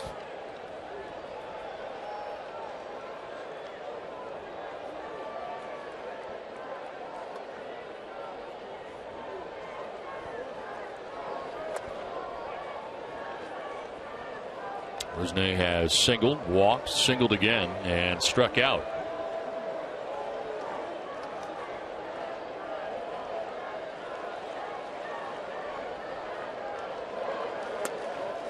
In there for a strike, 1-1.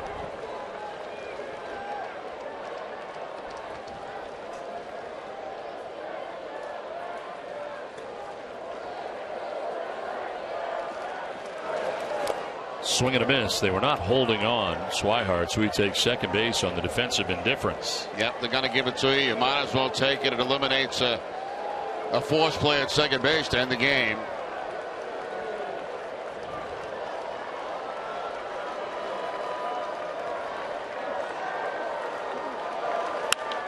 To left field, and this ball is going to get down. From second base comes Swihart. He'll score. Heading to second base, and safe at second base is Rusney Castillo. So it is now 13-10.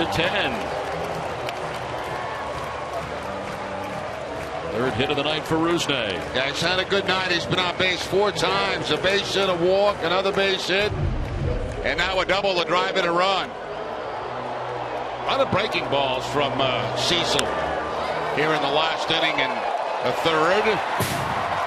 That one up against the left field wall, and Swihart, who hustled on to first base to stay out of the double play, scores.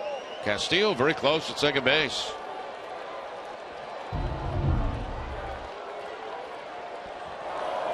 Now Pedroia taking ball one, the pitch Cecil wanted.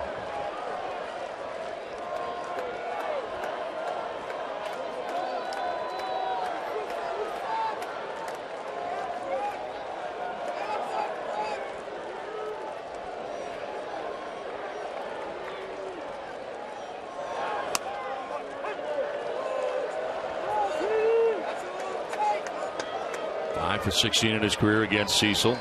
A couple of home runs.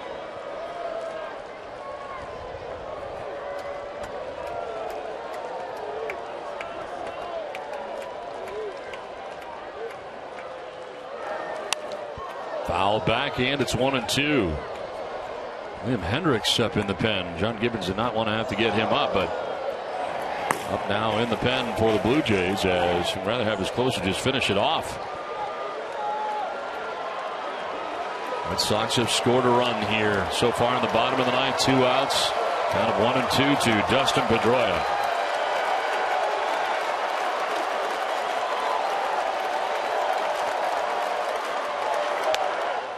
Two and two.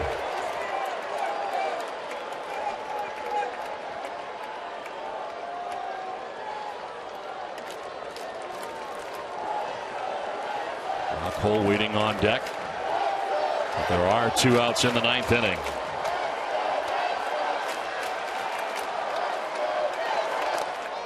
Ball 3, full count.